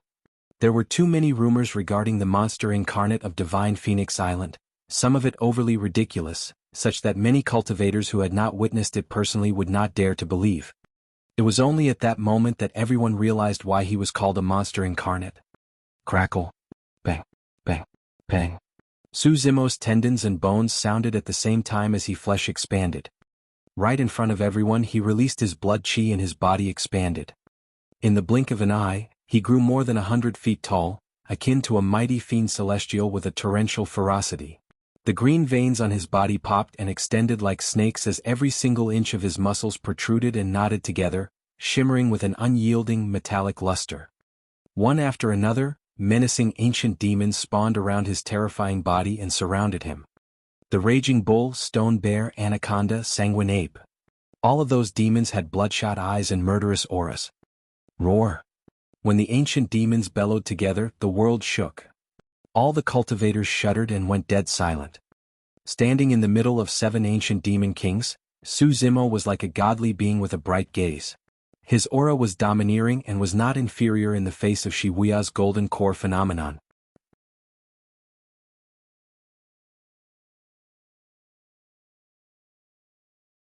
Chapter 563 Defeat, Desperate Situation.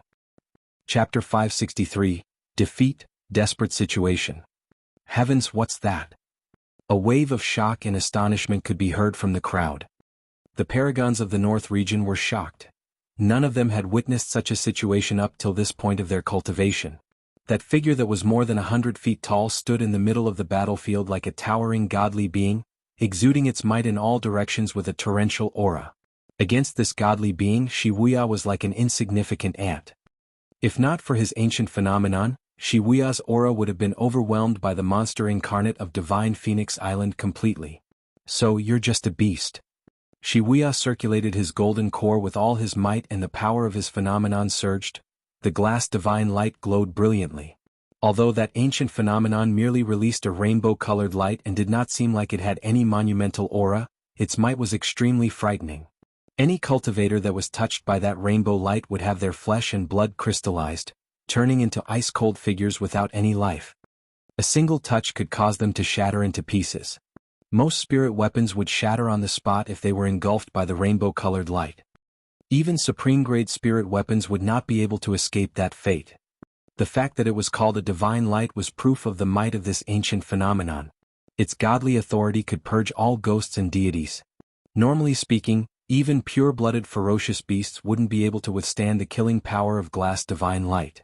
However, Zimo cultivated the mystic classic of the 12 demon kings of the great wilderness. That was the foundation left for him by Dugu to establish ground in the cultivation world as well as his stepping stone to enter the cultivation world. That supreme demon classic was the exact reason why Zimo was able to overwhelm so many paragons and fend off the sealers beneath the human emperor's palace before eventually entering it. Although he had only just formed his inner core, the terrifying aspect of the mystic classic of the 12 demon kings of the great wilderness had already been revealed. The 7 ancient demon kings surrounded him and he was shrouded by a scarlet demonic chi that was extremely thick. Demonic chi made contact and clashed repeatedly against the glass divine light. Buzz, buzz. A jarring sound echoed from the center of the battlefield. 2 entirely different powers were corroding one another mutually without relenting. A terrifying shockwave started spreading through the void. Taba Feng, Murong Wushuang and everyone else were shocked, retreating hurriedly. Some of the cultivators who could not dodge in time and were implicated by the energy shockwave produced by the clash of the 2 powers exploded and died on the spot. The center of the battlefield had turned into a forbidden area because of the fight between 2 monster incarnates. Roar! The 7 ancient demon kings roared deafeningly at the same time. Some of the cultivators who were closer were stunned by the noise, fainting on the spot. Demonic chi rumbled with a torrential ferocity as the 7 ancient demon kings opened their gigantic mouths. Their teeth were filled with sticky saliva and they bit toward Wuya. Poof, poof, poof. A rainbow light shot forth. Wuya had a glass-like body that was flawless and transparent. Surrounded by the rainbow light, he was like a blazing sun. One after another, rainbow lights streaked forward like swords with extremely sharp edges. Countless swords tore through the thick demonic chi and cut the 7 ancient demon kings, wounding them all over. The demonic chi shrouding around Zimo had thinned considerably. In the end, Wuya had still gained the upper hand in this fight between 2 monster incarnates. No matter what, he was at perfected golden core realm. However, Zimo was only at early stage inner core. As the number 1 perfected being of the North region, Wuya noticed the minute change in the tides and would naturally not let such an opportunity slip. Kill? He hollered and his aura grew fiercer. The glass divine light in his hands converged gradually before forming a sparkling saber. Slay. Swash. Accompanied by Wuya's roar, the glass saber tore through the demonic chi surging around Zimo and sliced off the head of the bovine demon king. With that, the demonic chi thinned by a portion. Again? Wuya bellowed with an overwhelming aura. The stone bear demon king's body was cut into two and dissipated. Once again the demonic chi thinned. Slay, slay, slay, slay, slay. Wuya released 5 consecutive slashes and the remaining 5 ancient demon kings were cut down by the glass saber in an extremely miserable manner with their limbs splaying. In the blink of an eye, the 7 ancient demon kings surrounding Zimo had been dispersed by the glass divine light. The demonic chi was now extremely thin. With the loss of his demonic chi's protection, no matter how unparalleled Zimo's body was, he would definitely not be able to withstand the might of the glass divine light. The situation was extremely clear right now. Sigh, he's still slightly inferior at the end of the day. Mu Dongqing sighed. Indeed, it's true that the monster incarnate of Divine Phoenix Island does not stand much chance of victory against the number 1 perfected being of the North region after fighting with so many paragons and depleting his spirit energy. Furthermore, the two of them are a few levels apart in terms of cultivation realm. Bai Yuhan nodded. If he's at perfected golden core realm, it might be hard to determine the victor of this fight. Double phenomenons. Not only that, those were lost primordial phenomenons. To think that he would die just like this. Someone from Divine Phoenix Island who wants to come onto Tianhuang mainland and fight for the vermilion fruit is bound to be targeted by everyone. That's right. This man is a demon, it's nothing even if he dies. Zimo had killed too many paragons of the North region and have already sown deep feuds with the major sects and factions of the North region. Nobody was hoping for him to be victorious. Ha ha ha ha. When he saw that the situation was set, Wuya reared his head in laughter and declared loudly, "A beast is a beast at the end of the day. Do you really think that you're my match just because you suppressed many paragons beneath the human emperor's palace?" Wuya took a step forward and slashed with his saber. Zimo grit his teeth tightly and his inner core circulated fanatically. The remaining demonic chi shrouding him condensed into a shield. Bang! The shield exploded. Zimo let out a dull grunt. The power of the phenomenon ate into him and that massive body of his exploded on the surface, creating a series of cuts that looked terrifying as fresh blood gushed out. You can't hold on anymore? Wuya had an excited expression and a cruel glint shone in his eyes as he lunged forward once more. Zimo raised his right hand with the divine phoenix bone and punched forward to defend. Clang! The sound of metal clashing echoed. Although the glass divine light was not shattered by the divine phoenix bone, the rainbow light spilled everywhere. When Zimo's bare arm was exposed to it, it turned into pieces of crystallized flesh. The color on Zimo's face drained as he spat out a mouthful of fresh blood. While the divine phoenix bone was unyielding, it was not omnipotent. He could not control the divine phoenix bone. He could not release its true strength as well. Die! Wuya hollered once more domineeringly. The glass saber descended from the skies, looking as though it was about to cut through the void and sever all life before it. Am I going to be defeated just like this? Against the suppression of that formidable power, Zimo's features looked somewhat contorted as he howled from the depths of his heart, "I'm not willing." On the surface, this was a clash between two paragons. However, in reality this was more like a face-off between immortals and demons. It was more like a fight between the legacy of Dayu and the ancient super sects. There were some things that Dayu would definitely not say to Zimo given her personality. However, she had already expressed her intentions through her actions. Since fate did not allow you to attain immortality cultivation, I'll alter fate for you. Since Iridescent Cloud's palace doesn't want you, I'll impart to you my skills and allow you to be stronger than all the successors of the super sects in this world. This was Dayu's pride. It was now also Zimo's pride.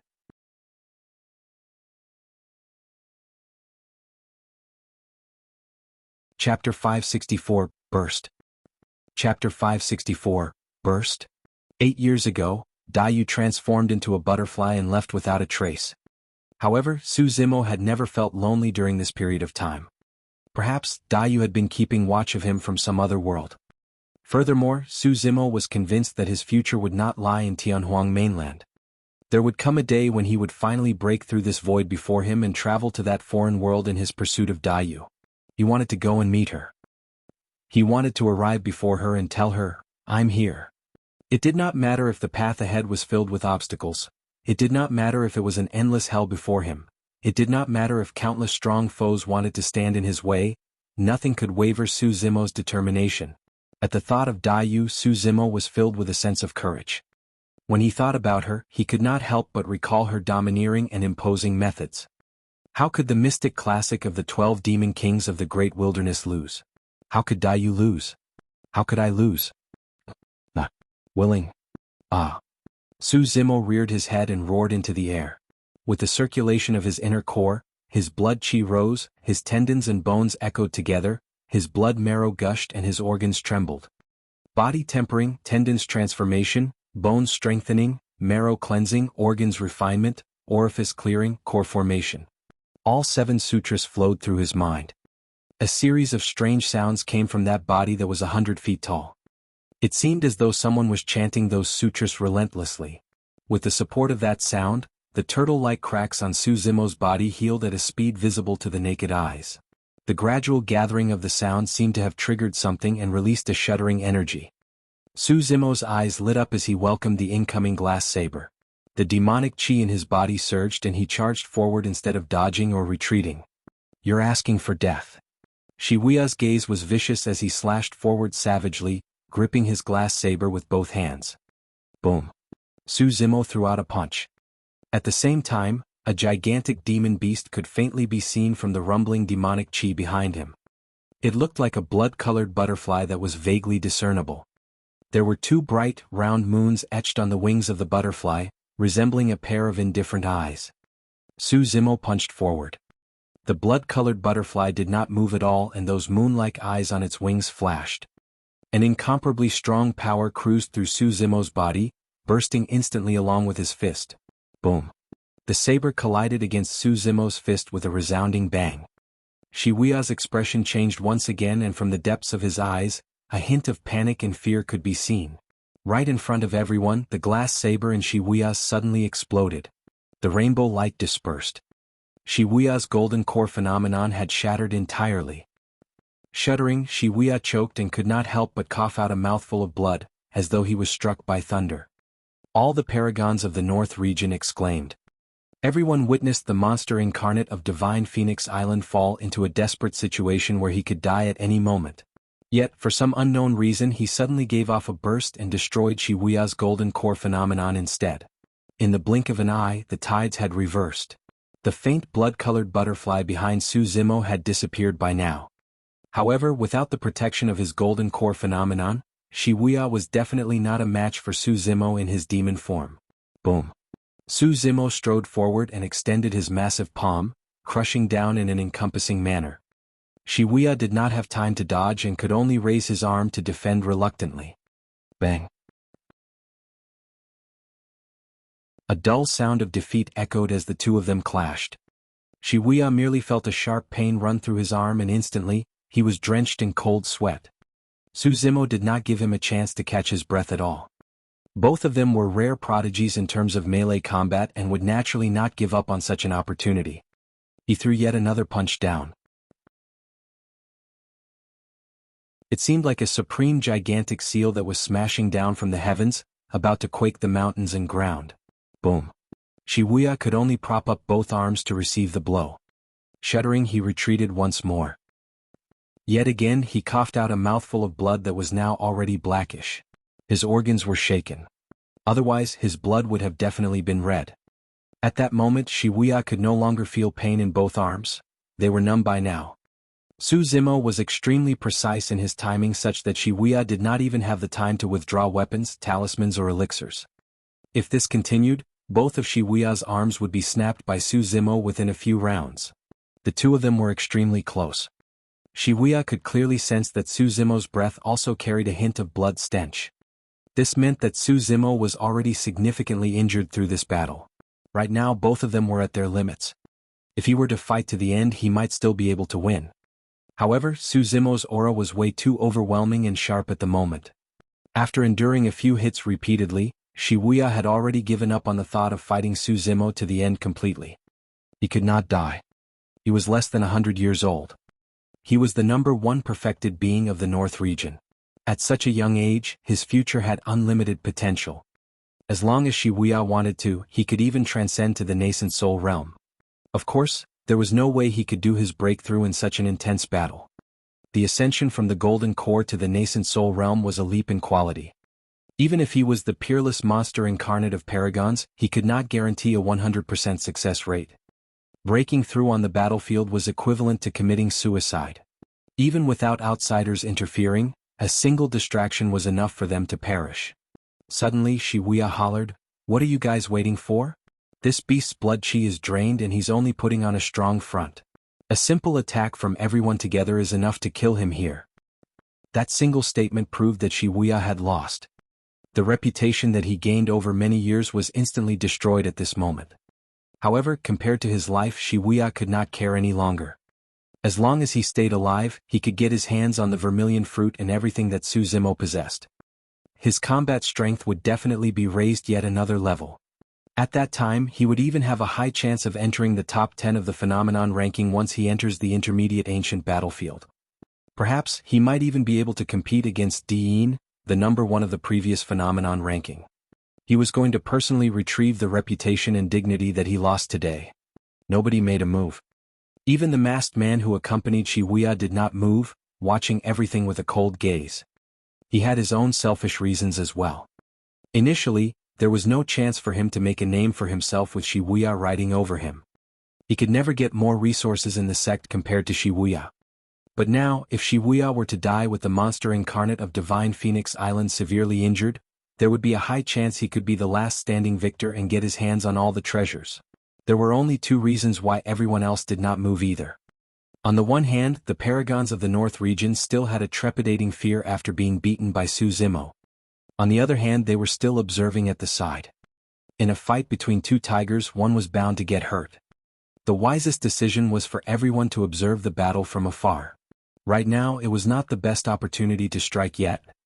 Taba Feng, Murong Wushuang and the others were expressionless, but they gloated internally. The fight for the vermilion fruit had been tumultuous up till this point, and now, yet another change had happened in the situation. Initially, it was already extremely fortuitous if they could survive, and there was no chance for them to get their hands on the vermilion fruit. But now the tides had reversed. Any of them could end up as a big winner.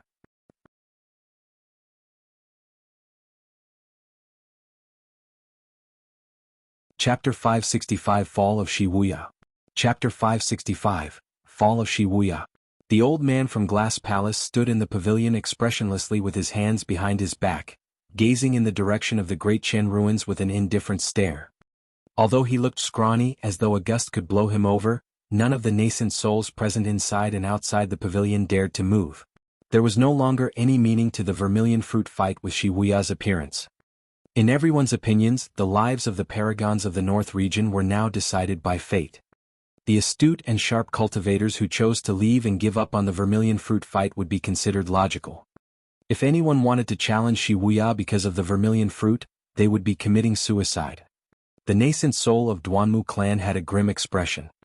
Duanmu Kong was the golden core with the greatest potential in the Duanmu clan in 500 years, overwhelming all over cultivators of the same realm. To think that he would be killed by Wuya.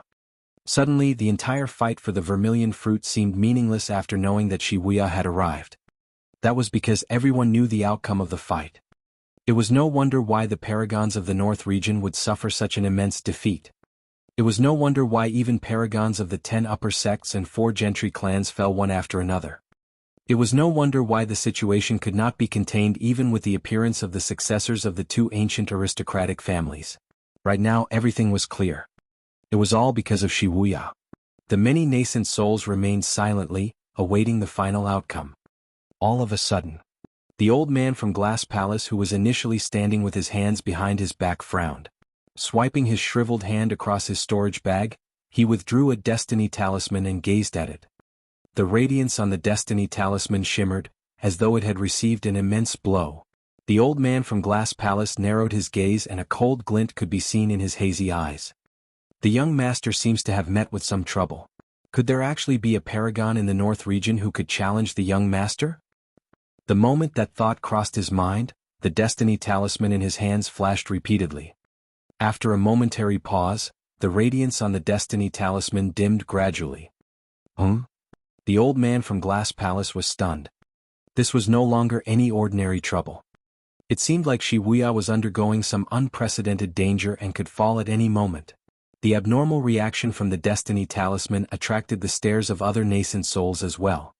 Suddenly a stir broke out from the crowd. What's going on? That destiny talisman belongs to Wuya? It should be. The old man seems like he's really concerned. Who in the North region could pose a threat to Wuya? I'm not sure.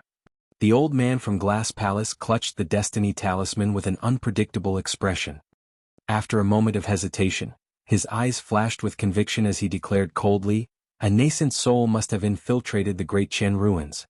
Otherwise, given Wuya's strength, even if all the paragons of the North region joined forces, none of them would be a match for him. Indeed, that was possible from Wuya. However, it was not exactly possible for a nascent soul to infiltrate the great Jian ruins. All of the nascent souls were gathered here and their spirit consciousnesses surveyed the surroundings. There was no way a nascent soul could have sneaked past them, avoiding detection. It was obvious what the old man from Glass Palace meant by saying that. I've got to see who would dare interfere in the fight for the vermilion fruit. The old man from Great Jian ruins soared into the air, turning into a streak of light that burst towards the Great Jian ruins. The other nascent souls were already impatient to begin with and wanted to check out what was going on in the Great Jian ruins. Countless nascent souls could vaguely sense that the situation was not as simple as they had imagined. Countless figures soared into the air. In the center of the ruins, the fight between the two monster incarnates was still ongoing. Wuya was drenched in sweat and retreated continuously, panting in a wretched state. Zimo was not in a great state either. Many paragons could clearly sense that Zimo's movement was getting more sluggish and his blood chi was drained. From the initial height of 100 feet tall, he was now only 2 meters tall. He was at the limits of his stamina. Even so, he did not have any intention of stopping. Zimo's eyes shone viciously. Even with his inadequate stamina, he was still suppressing Wuya with his aura. Every single punch landed with his full strength. Wuya had a menacing stare as he snarled, "Beast, can't you tell that everyone is watching with coveting eyes, trying to reap the rewards from our fight? Even if you kill me, you'll be killed mercilessly." Ha! Zimo sneered, revealing a set of pearly whites as he replied coldly, "For calling me a beast, I'll slaughter you first before thinking about anything else. You're a lunatic." Wuya cursed.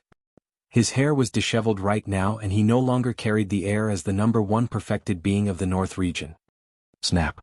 Zimo threw yet another punch.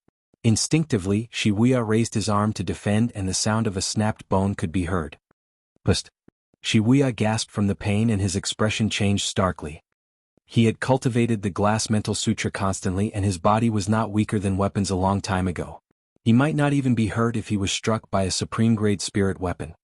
But now, his arm was broken by this monster incarnate of Divine Phoenix Island.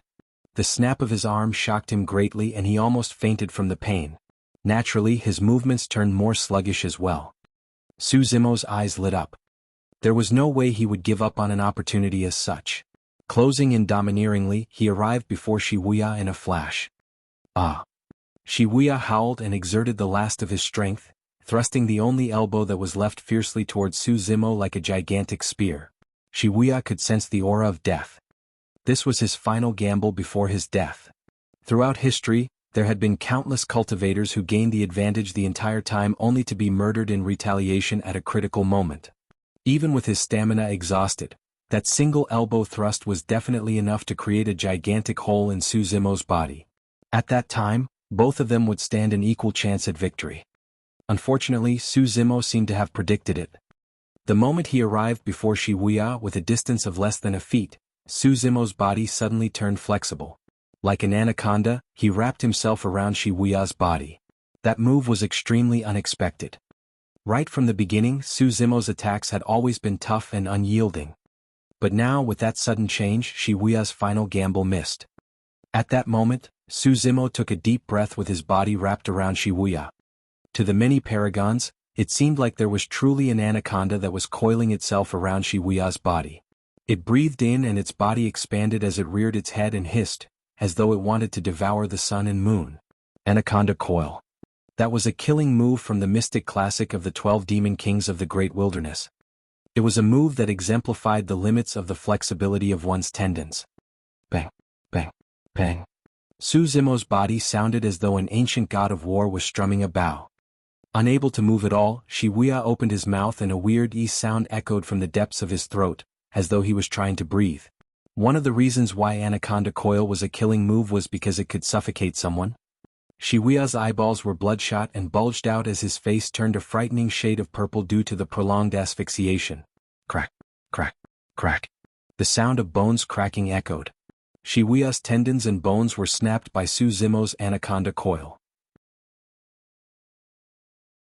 That body which could be described as perfect was now contorted in an indescribable state, looking absolutely miserable with completely smashed tendons and bones without any trace of life. Wuya's gaze dimmed and his head tilted to the side, dying on the spot.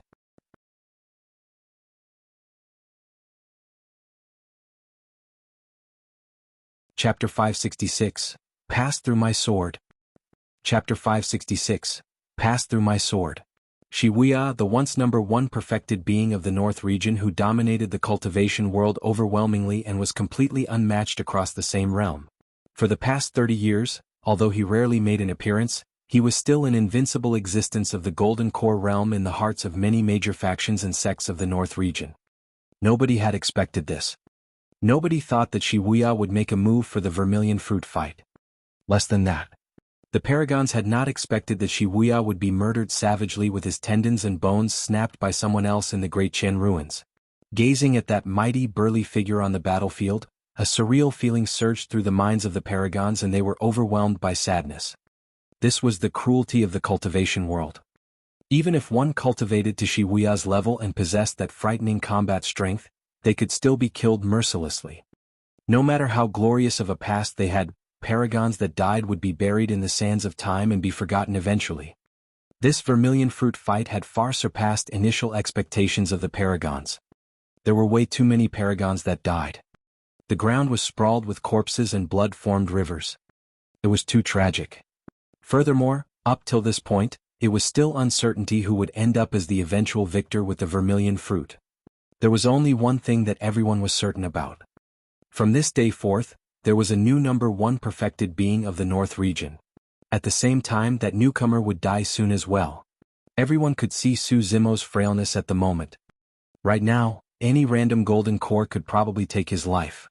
Although the remaining Paragons were mostly injured, they looked at Zimo with fervent gazes, wanting to tear him apart. Finally, a cultivator who could not hold it back anymore stood forward. A centipede dies but never falls completely. Although he could tell that Zimo was already exhausted, that person did not dare to advance and merely hid far away, hollering softly and conjuring a spirit art. Spirit energy surged and condensed into a palm in midair, slapping towards Zimo fiercely. Boom. The spirit energy palm received no resistance and landed viciously on Zimo's body.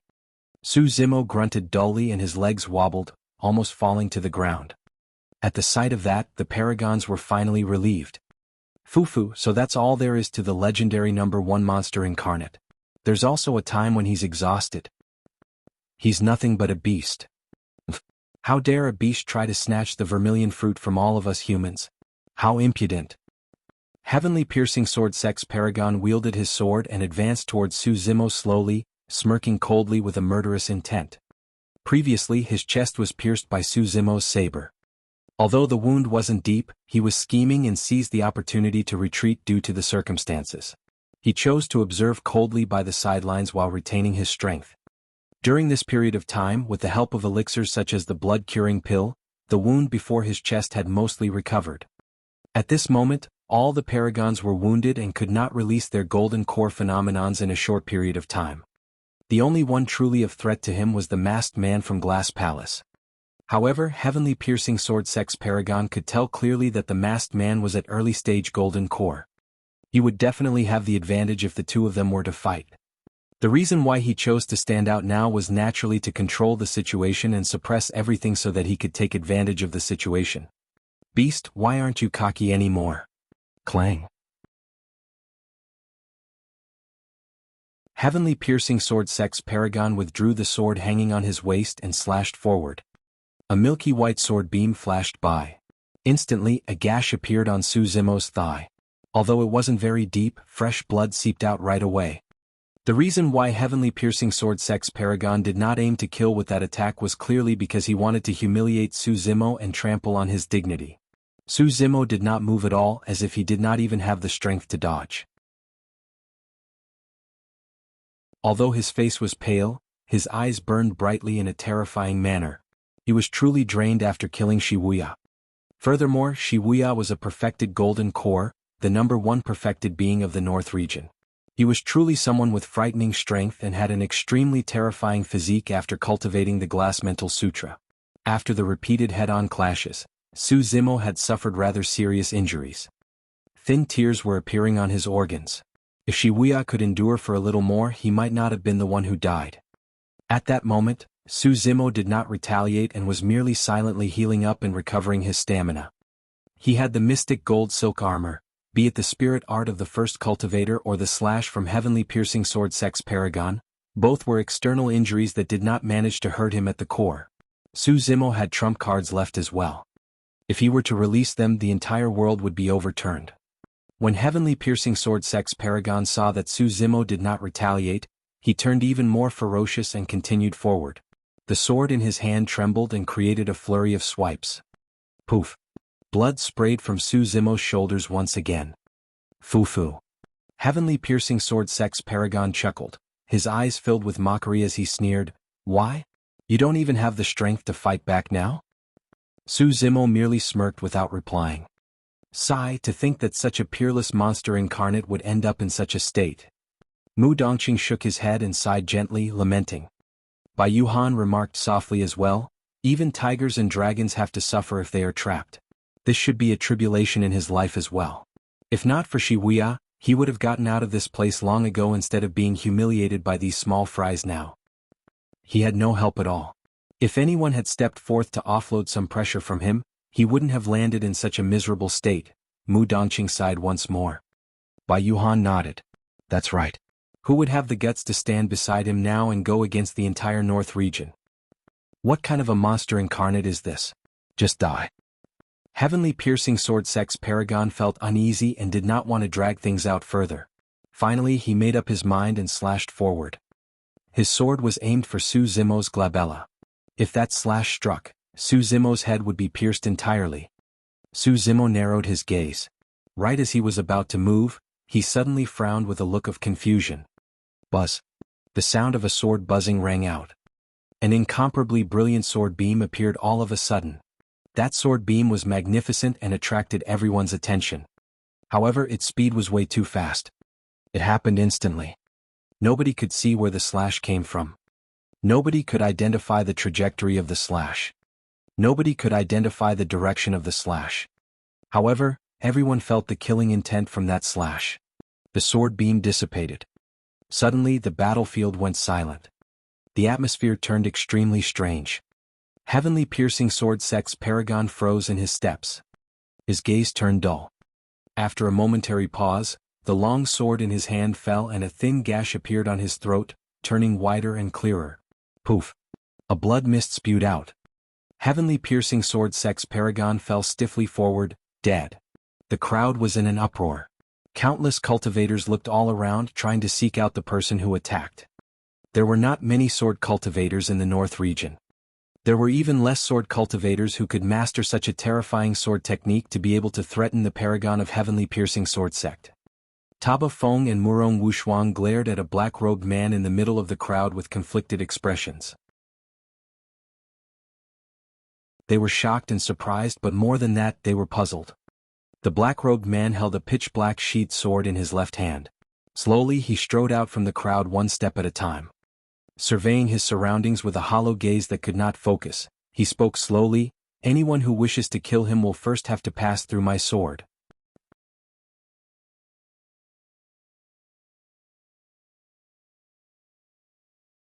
Chapter 567 Dugu Jian. Chapter 567, Dugu Jian. Zimo did not recognize the black-robed swordsman. He could not understand why this person wanted to help him. However, he once felt an extreme sense of danger stemming from the black-robed swordsman. From that slash earlier on, his gut feeling was verified. That slash happened way too quickly. Heavenly piercing sword sex paragon did not even get the chance to release his golden core phenomenon before dying on the spot. Where did this lunatic come from? If he's the helper of this beast from Divine Phoenix Island, he might be a beast as well. Everyone should target him. Some sharp cultivators who noticed that the black-robed swordsman did not have any identity badge on his waist assumed that he was an oblivious itinerant cultivator from out of nowhere and started ranting at him. With Zimo facing imminent death, there might be many treasures up for grabs. Naturally, all the paragons were coveting that and none of them wanted to let up. Everyone, let's attack together. It's not as though this guy could cause a storm. A cultivator beckoned and attacked first. With the first came the second. More cultivators were standing out one after another. Instantly, spirit energy surged and sword beams streaked through the void one after another in a bedazzling manner, shooting towards the black-robed swordsman on the black-robed swordsman like an arrow rain. The black-robed swordsman's right hand moved in a seemingly slow manner towards the pitch-black hilt of the sword on his left hand. The moment his right hand made contact with the hilt, the black-robed swordsman's aura changed all of a sudden. His initially lost gaze suddenly gained focus, resembling two extremely sharp swords. When the cultivators who attacked met with his eyes, they shuddered. Some of them shrieked and closed their eyes hurriedly. Unfortunately, it was too late. Two streams of blood flowed down from their eyes in an extremely chilling manner. A single look blinded those people. What powerful sight he possesses. Zimo's heart skipped a beat. After cultivating the mystic classic of the 12 demon kings of the great wilderness, he had already unlocked his eye orifices and cultivated a pair of demonic eyes with extremely powerful sight. Even the enraged diamond gaze of the Buddhist diamond monastery and the bewitching eye of the fiend sect's pure maiden sect could not affect his mind. However, Zimo's demonic eyes had yet to reach the level of releasing such a terrifying killing power with just a single look. He lamented internally, I wonder how that person managed to cultivate such a frightening pair of sword eyes. The black-robed swordsman's gaze had always been lost and unfocused, looking listless. Yet, the moment he held his sword, nobody could ignore his killing intent and the edge in his gaze. Buzz. A buzz reverberated through the world. The unparalleled sword beam from earlier on reappeared with a bedazzling radiance. Clang. Clang. A metallic sound could be heard. The many flying swords darting over from midair were all shattered. The sword beam flashed for a moment. All the cultivators who attacked fell from midair in succession without a single survivor. The moment they fell to the ground, they were already corpses. Although they were prepared for it, not many paragons of the North region present managed to see the black-robed swordsman attack. By the time the paragons realized what happened, the sword had already returned to its sheath. The black-robed swordsman's right hand returned to his side, slumping naturally as though he had never attacked at all. Right from the beginning, the black-robed swordsman had been expressionless. It was as though the death of more than 10 golden cores could not create any emotion in him, not even a single bit. A deathly silence filled the air. Nobody expected that after the appearance of the monster incarnate of Divine Phoenix Island and Wuya in the Paragon fight, there was still another cultivator that was this frightening that had not attacked the entire time. Who could defend against such a terrifying existence? Dugu Jian, you've gone mad. Taba Feng glared with widened eyes and hollered. Dugu Jian. At the mention of that name, Zimo came to a realization. There were truly not many cultivators with that surname in the North region. Among them, the most famous was the Dugu clan of the 4 gentry clans. However, the cultivator named Dugu Jian before him was way too unlike Taba Feng and the others. Notwithstanding the fact that he did not have an identity badge on his waist, he was not accompanied by a single clansman at all. From Dugu Jian, Zimo sensed a sort of loneliness and desolation, a feeling that he could not fit in with this world at all. It seemed as though Dugu Jian had nothing else in his world apart from that sword. He required nothing but his sword. That mental fortitude was the only thing capable of cultivating such a pair of sharp sword eyes and a sword technique that was this terrifying and lethal. Dugu Jian, that monster incarnate of Dugu Jian is a beast and isn't human. Are you going to represent the Dugu clan and stand on his side? Ouyang Xiaoyu of the ancient aristocratic family asked coldly. I am me. What does it have to do with the Dugu clan? Dugu Jian's voice was calm as he turned around to look at Ouyang Xiaoyu. He was still expressionless as ever. However, there seemed to be a hint of mockery in that hollow gaze of his. He was mocking Ouyang Xiaoyu's inability to understand such a simple concept. I am me. What does it have to do with others? Instantly, Ouyang Xiaoyu was speechless. Murong Wushuang frowned slightly. Looking at Dugu Jian not far away, she could not help but ask, why? Just can't stand it. Dugu Jian replied indifferently. Most of the paragons of the North region were confused. What couldn't he stand? Who provoked him? Murong Wushuang was the only one who sighed gently internally with a conflicted expression. She knew the type of hardships Dugu Jian had experienced as well as the pride in this man's heart. Zimo's current predicament must have struck a chord in that man's heart. He was once abandoned by this world as well. Mocked by countless, attacked by countless, bullied by countless and scolded by countless. At that time, nobody helped nor stood by him.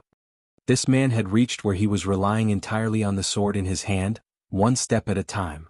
The reason why he was reclusive was not because he hated the world. It was because this world had once abandoned him. The only thing that stayed by his side the entire time and had not abandoned him was that black-sheathed sword in his hands. That was the reason why he couldn't stand it and attacked. He would be equally fearless if he had to make enemies with the entire world, let alone the paragons of the North region. Zimo did not move a single inch. This was an extremely rare opportunity. He had to seize the chance to recover his stamina so that he could escape from this place. There was already nobody in the Great Chen ruins who could threaten him with the death of Wuya. However, Zimo could still clearly sense that danger was approaching. He did not have time to waste. The masked man from Glass Palace seemed to have read Zimo's intentions and strode slowly forward. Since when are those from the Dugu clan allowed to be this cocky? The masked man had a nasty hoarse voice, as though he had suffered immense impact that damaged his windpipe. Scram or die. The masked man glared coldly at Dugu Jian and spat venomously. Dugu Jian was expressionless and silently, merely shifting his gaze slightly. His right hand moved slowly towards the hilt of the black sword on his left hand.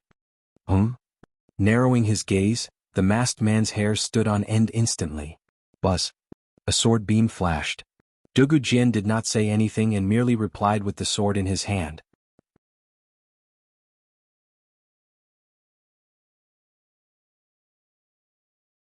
Chapter 568, Arrival of the Nascent Souls. Chapter 568, Arrival of the Nascent Souls. The masked man bolted away at an extremely fast speed. He had already vanished from his original position almost at the same time as the arrival of the sword beam. It was entirely silent. Crack, crack, crack. The sound of metal ringing was extremely piercing in the silent battlefield. All the paragons witnessed clearly as a crack appeared on the metallic mask of the man, splitting the mask into two. Clang. The mask fell to the ground, revealing that person's true appearance. Pust. Many people gasped. Some female cultivators even exclaimed. Filled with grisly wounds, that face was extremely horrifying.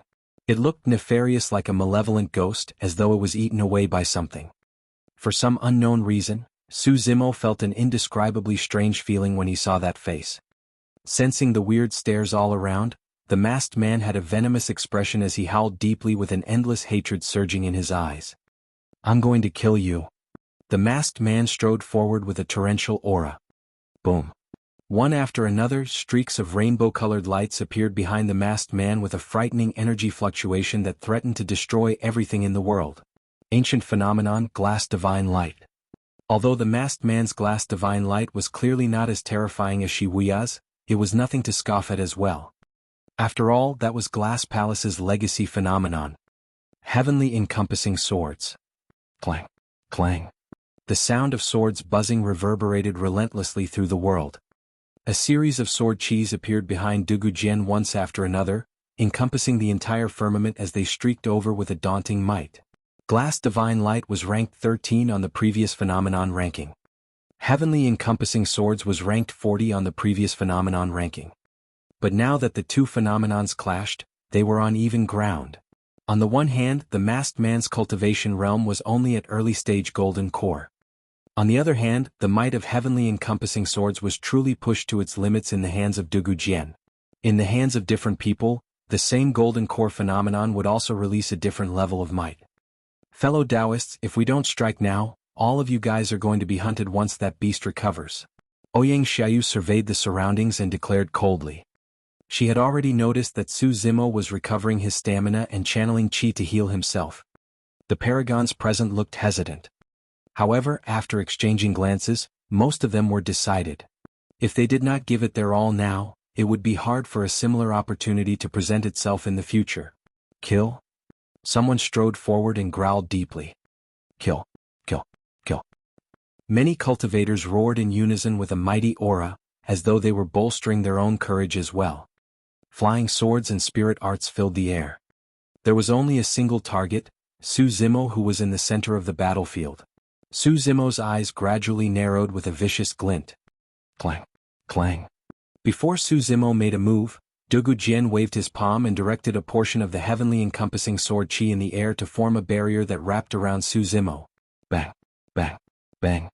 The flying swords that struck the barrier of sword qi were repelled instantly. Spirit arts that rammed onto it dissipated right away. In terms of combat strength, the only one who could match Dugu Jian right now was the masked man from Glass Palace. Buzz. A sword beam flashed.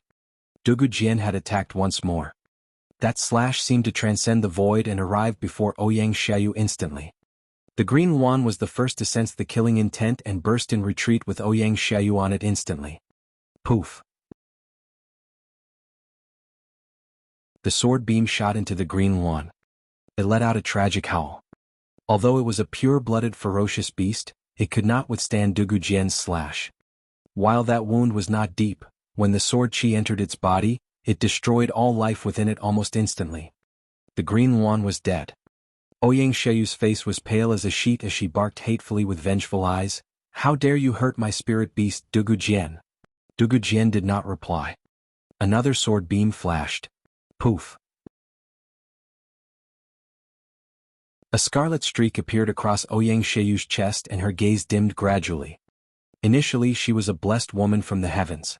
Born with fairy-like looks and in an ancient aristocratic family, any cultivator that saw her would naturally feel a sense of inferiority. There were few cultivators who could bear to attack her. Unfortunately, her opponent was Dugu Jian. In his eyes, Ouyang Xiaoyu was nothing more than an ordinary cultivator. There was no great deal about killing her. The blessed woman of an ancient aristocratic family fell from midair, already dead by the time her body reached the ground. Boom. At the end of the day, Dugu Jian had still used up quite a bit of his focus to divert part of his phenomenon's power to protect Su Zimo while killing Ouyang Xiaoyu. The masked man seized the opportunity to strike. Boom. An arm flawless as jade tore through the air with a fist that resembled a steel hammer, bursting forth with an extremely alarming might instantly. Dugu Jian's expression did not change. Unable to raise his sword in time, he could only punch in retaliation. Bang. The two fists collided. Snap. The sound of bones cracking could be heard. Dugu Jian's wrist was snapped by the masked man, twisting to an unbelievable degree.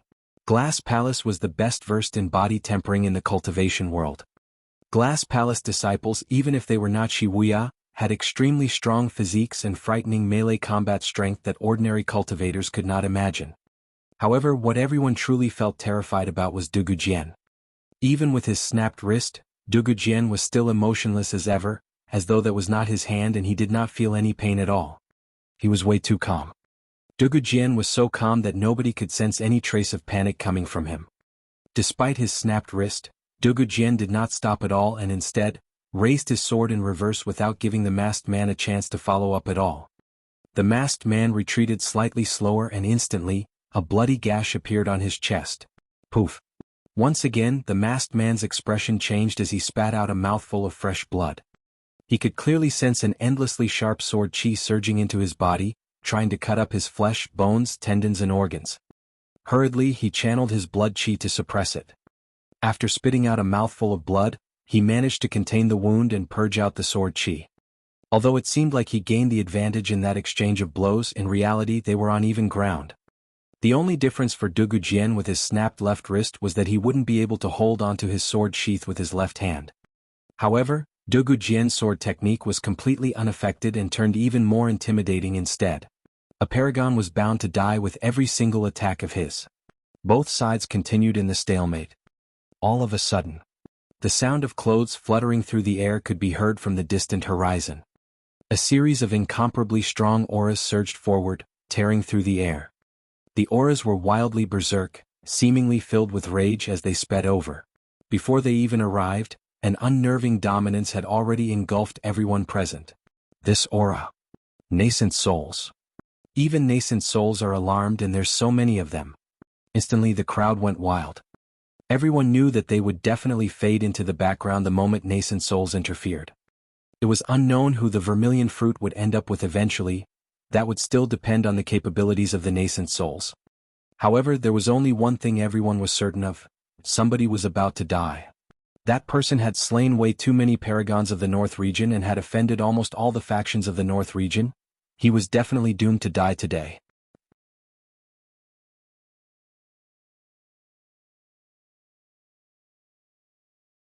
Chapter 569 Exposed.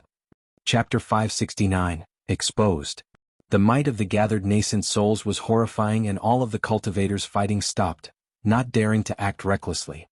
The old man from Glass Palace was the first to arrive, and his expression was terribly dark.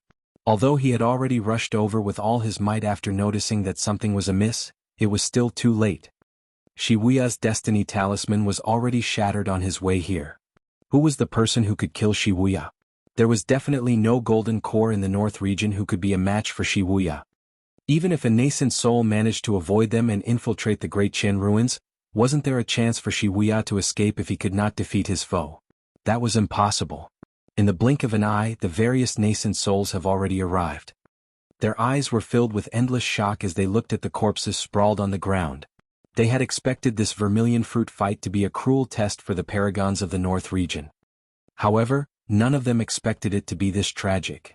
Wuya's body laid limply on the ground with its tendons and bones snapped. It was already a meat sludge. His eyes were widened, as if even till the moment of his death, he could not believe that he would be buried in these ruins. Duanmu Kang's body was torn into pieces, and his original appearance could not even be seen any longer. Ouyang Sheyu's corpse had a gash on her chest that was evidently created by an expert of the Tao of the Sword. There were way too many paragons that could no longer speak at this point either, as they laid on the ground as ice-cold corpses. The old man from Glass Palace's gaze turned extremely sharp as he surveyed his surroundings, scanning everyone present. When he came across Zimo, he paused slightly. Zimo was extremely calm, and there was no trace of fear in his eyes even as he faced this many nascent souls. When he sensed the stare from the old man of Glass Palace, Zimo smirked and glared back in return with the same intensity. What happened here? The perfected lord of Taba clan could not help but holler loudly, asking. Taba Feng pointed at Zimo and shouted, "It's all because of him. He's the monster incarnate of Divine Phoenix Island from the ancient battlefield." That's right. He was the one who killed most of the fallen fellow Taoists of the Golden Core realm. The expressions of the nascent souls changed slightly. The monster incarnate of Divine Phoenix Island. To think that the monster incarnate of Divine Phoenix Island would actually arrive in the North region after leaving the ancient battlefield. It was no wonder. It was no wonder why the paragons of the North region met with such a great calamity. This monster incarnate of Divine Phoenix Island was truly scary. Even just at early-stage Golden Core realm, he was able to kill the number one perfected being of the North region, Wuya. Who else could be a match for him? The many nascent souls stared at Zimo with somewhat weird gazes. Apart from hatred, there seemed to be something else. It was more like greed. Their gazes resembled the way the golden cores looked at the vermilion fruit. Many of the nascent souls instinctively looked towards Zimo's right hand. There was a rumor in the cultivation world that the monster incarnate of Divine Phoenix Island's right hand contained a supreme treasure, the Divine Phoenix Bone. That was the bone of a divine being. Even void reversions and dharma characteristics would be tempted to get their hands on a treasure as such, let alone nascent souls. The gaze of the old man from Glass Palace flashed. In his eyes, there was far more than the Divine Phoenix Bone to Zimo. This man possessed way too many secrets in his body. There was everything concerning Divine Phoenix Island. The legacy of the Saber Emperor. The secrets within the human emperor's palace. Also, was this monster incarnate a human or demon? How could immortals and demons coexist? The only way to find out about those unknowns was by capturing this monster incarnate. Monster incarnate of Divine Phoenix Island. Great. The old man from Glass Palace had a cold tone. Withdrawing an antiquated mirror from his storage bag, he said, "Let's see what the true form of this monster incarnate is." When he heard that, Zimo's heart sank. Before he could react, the old man from Glass Palace flung the mirror in his hands in the air. Instantly, a resplendent radiance burst forth in a bedazzling manner. The endless radiance converged into a light column that descended on Zimo. There was an extremely mysterious power in the light column that did not contain much killing power. However, Zimo shuddered and his bones and tendons rang at the same time as his body shrank uncontrollably. His face and features started changing. Under countless gazes, an elegant face was revealed. The burly man with rough features earlier on had vanished entirely. Who is this? Is he the monster incarnate of Divine Phoenix Island? So, the monster incarnate of Divine Phoenix Island is a human. He looks rather refined, like a scholar. To think that such a frail and refined scholar would be so domineering. I truly couldn't tell at all. Zimo's heart sank as he heard the discussions. He knew that he could not hide everything anymore. Even when he saw so many nascent souls arrive, Zimo could still maintain his composure. However, he truly had not expected that his true appearance would be exposed by a mirror. In the cultivation world, there was a dermic weapon to deal with demons known as the Demon Revealing Mirror. Although the Demon Revealing Mirror did not have much killing power, it could expose the true appearance of demons and expose all their disguises. Despite his endless precautions, Zimo had missed this out. With this mistake, all his efforts had gone to naught. Zimo merely felt his limbs go cold. In fact, he even felt devastated. Even if he could escape from this place, he wouldn't be able to survive for long.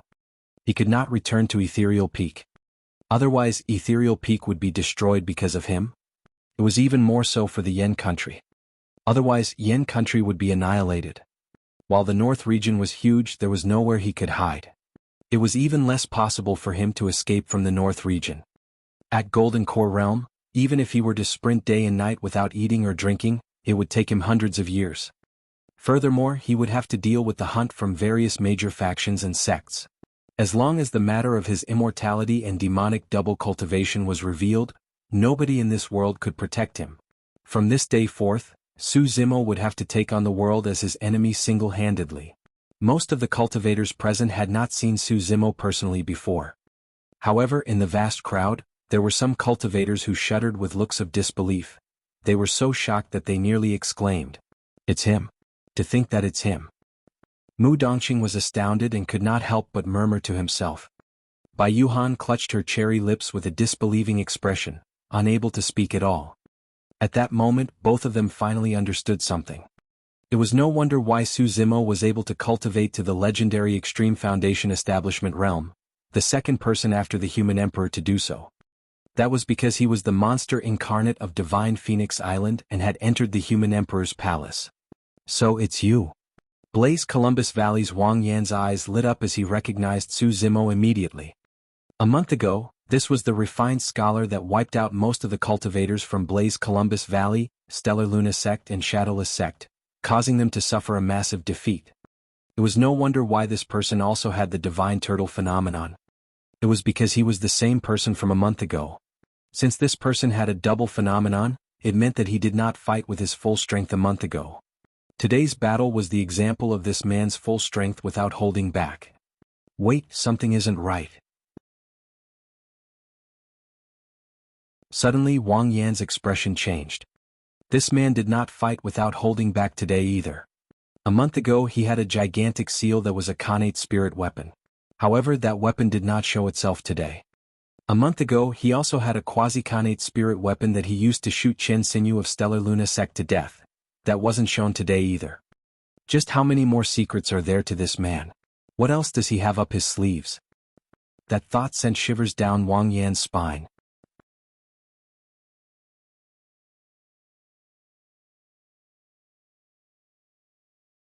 Chapter 570, Even Nascent Souls Won't Be Able to Protect You.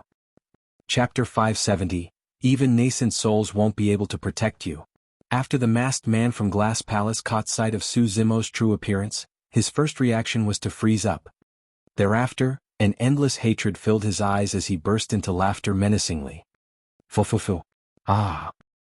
His hoarse voice was deep like a baleful ghost from hell. So it's you. The masked man had a venomous expression as he snarled with grit teeth. Do you recognize me, Su Zimo? Su Zimo? I seem to have heard that name before somewhere. It's a little familiar. A commotion broke out among the crowd. I heard that a disciple from a major sect within the territories of Great Zhou cultivated to the Extreme Foundation Establishment realm and is called the Second Human Emperor. His name is Su Zimo. Oh, that's him. I've heard of him before. I heard that this man was outrageous in the ancient battlefield and obtained the Saber Emperor's legacy. He wiped out Poison Sect single-handedly before killing cultivators of Glass Palace and Malevolent Earth Sect. At that time, the sudden appearance of Divine Phoenix Island's monster incarnate drowned his reputation in the ancient battlefield. To think that they're both the same person. Now that things had come to this, Su Zimo calmed down instead. With a cool gaze, he looked at the masked man slowly, as though he was trying to discover something. What? You can't recognize me? The masked man laughed. His initially ugly face turned even more frightening. Pei Chunyu? Su Zimo raised his brow. Any Glass Palace cultivator that could recognize him had already perished in the ancient battlefield. There was only a single person whose whereabouts in life and death was unknown, Pei Chunyu. That's right, it's me. Pei Chunyu ground his teeth and spat hatefully. It's all because of you that I'm in this state right now. Luckily, the heavens took pity on me and I finally found you. Every single word from Pei Chunyu was filled with an endless hatred, as though he wanted to tear Su Zimo apart. Back in the fog valley of the ancient battlefield, he managed to survive after taking a huge risk and hiding inside the abdomen of a cloud-seeking leopard. At the same time, he was corroded by the strong digestive fluids of the cloud-seeking leopard which distorted his features. During this period of time, there were countless times when he jolted awake from his dreams because of that elegant face, shivering in fear and drenched in sweat. That face and figure had already turned into his nightmare. He could not erase it. Su Zimo, you were domineering and invincible across the same level in the ancient battlefield. I'm sure you've never imagined that this day would come, have you? Pei Chunyu barked coldly. I've sworn countless times to return everything I've suffered 100 times more to you. I'm going to let you suffer a fate worse than death, tormenting you day and night till without allowing you to die or rest. The many paragons felt chills run down their spines when they heard that. Those words could have only been spoken with immense hatred. Su Zimo did not say anything, merely healing up in silence as he recovered his stamina. When he heard Pei Chunyu's words, Su Zimo's lips curled with a mocking expression. He looked at Pei Chunyu like a pitiful insect. That gaze triggered Pei Chunyu once again. Su Zimo. Pei Chunyu bellowed with a menacing expression, gripping his fists so tightly that they cracked. Don't get cocky. I'm not only going to torment you, I'll capture your kin and torture them viciously right before you. I'll let you witness and experience that pain personally. The paragons were secretly shocked. Pei Chunyu had gone insane. The only way to purge his mental demon was if he could kill Su Zimo. Otherwise, he would definitely die from his own demons before long. When he heard that, Su Zimo's expression suddenly turned cold. He did not have much kin left. Be it Su Hong or Xiaoning, they were his Achilles heel and neither could be touched. Expressionlessly, Su Zimo said slowly, Pei Chunyu, you were lucky to have escaped the last time. You will definitely die today. Ha ha ha ha. Pei Chunyu reared his head in laughter as though he heard the greatest joke in the world. Because of what? You. Notwithstanding the fact that your stamina is depleted, your spirit energy is drained and you're at your limits, even if you are in peak condition, so what? Pei Chunyu pointed to the many nascent souls nearby and shouted, there are so many nascent soul seniors around.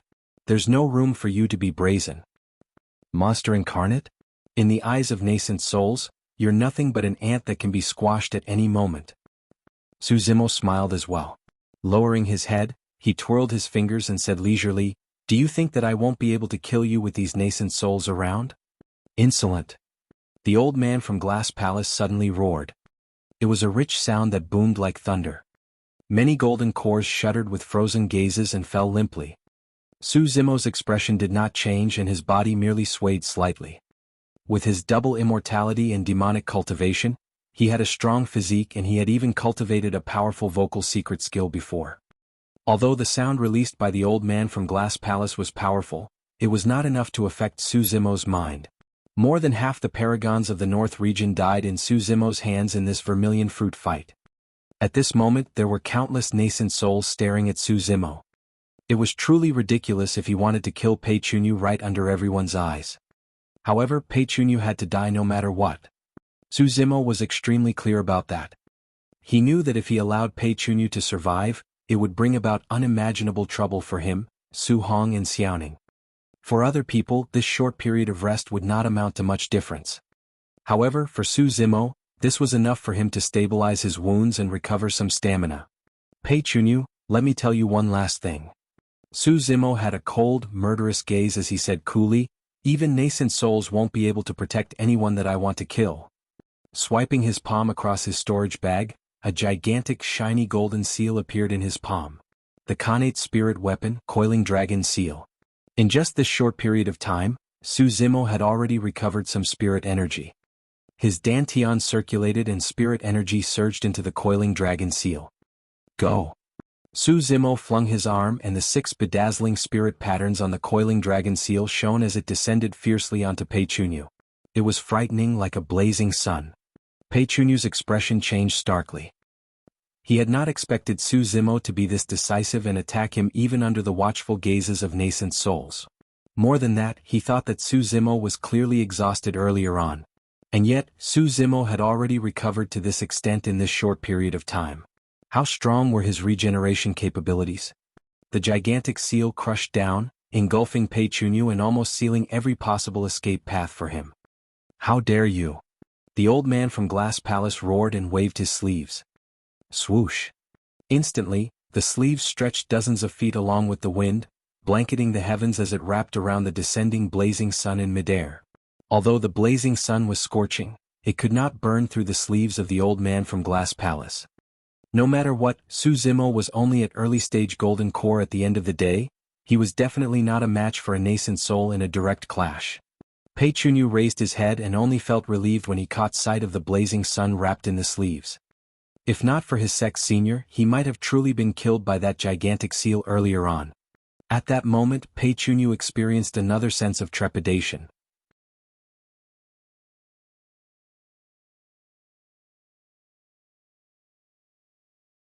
Chapter 571, Kill. Chapter 571, Kill. Something isn't right. Pei Chunyu's heart sank. Given Zimo's determination to kill him, how could his attack be this simple? Could Zimo truly be naive enough to think that he could kill him with just a Khanate gigantic seal under the watch of so many nascent souls? That was impossible. Zimo must still have tricks up his sleeves.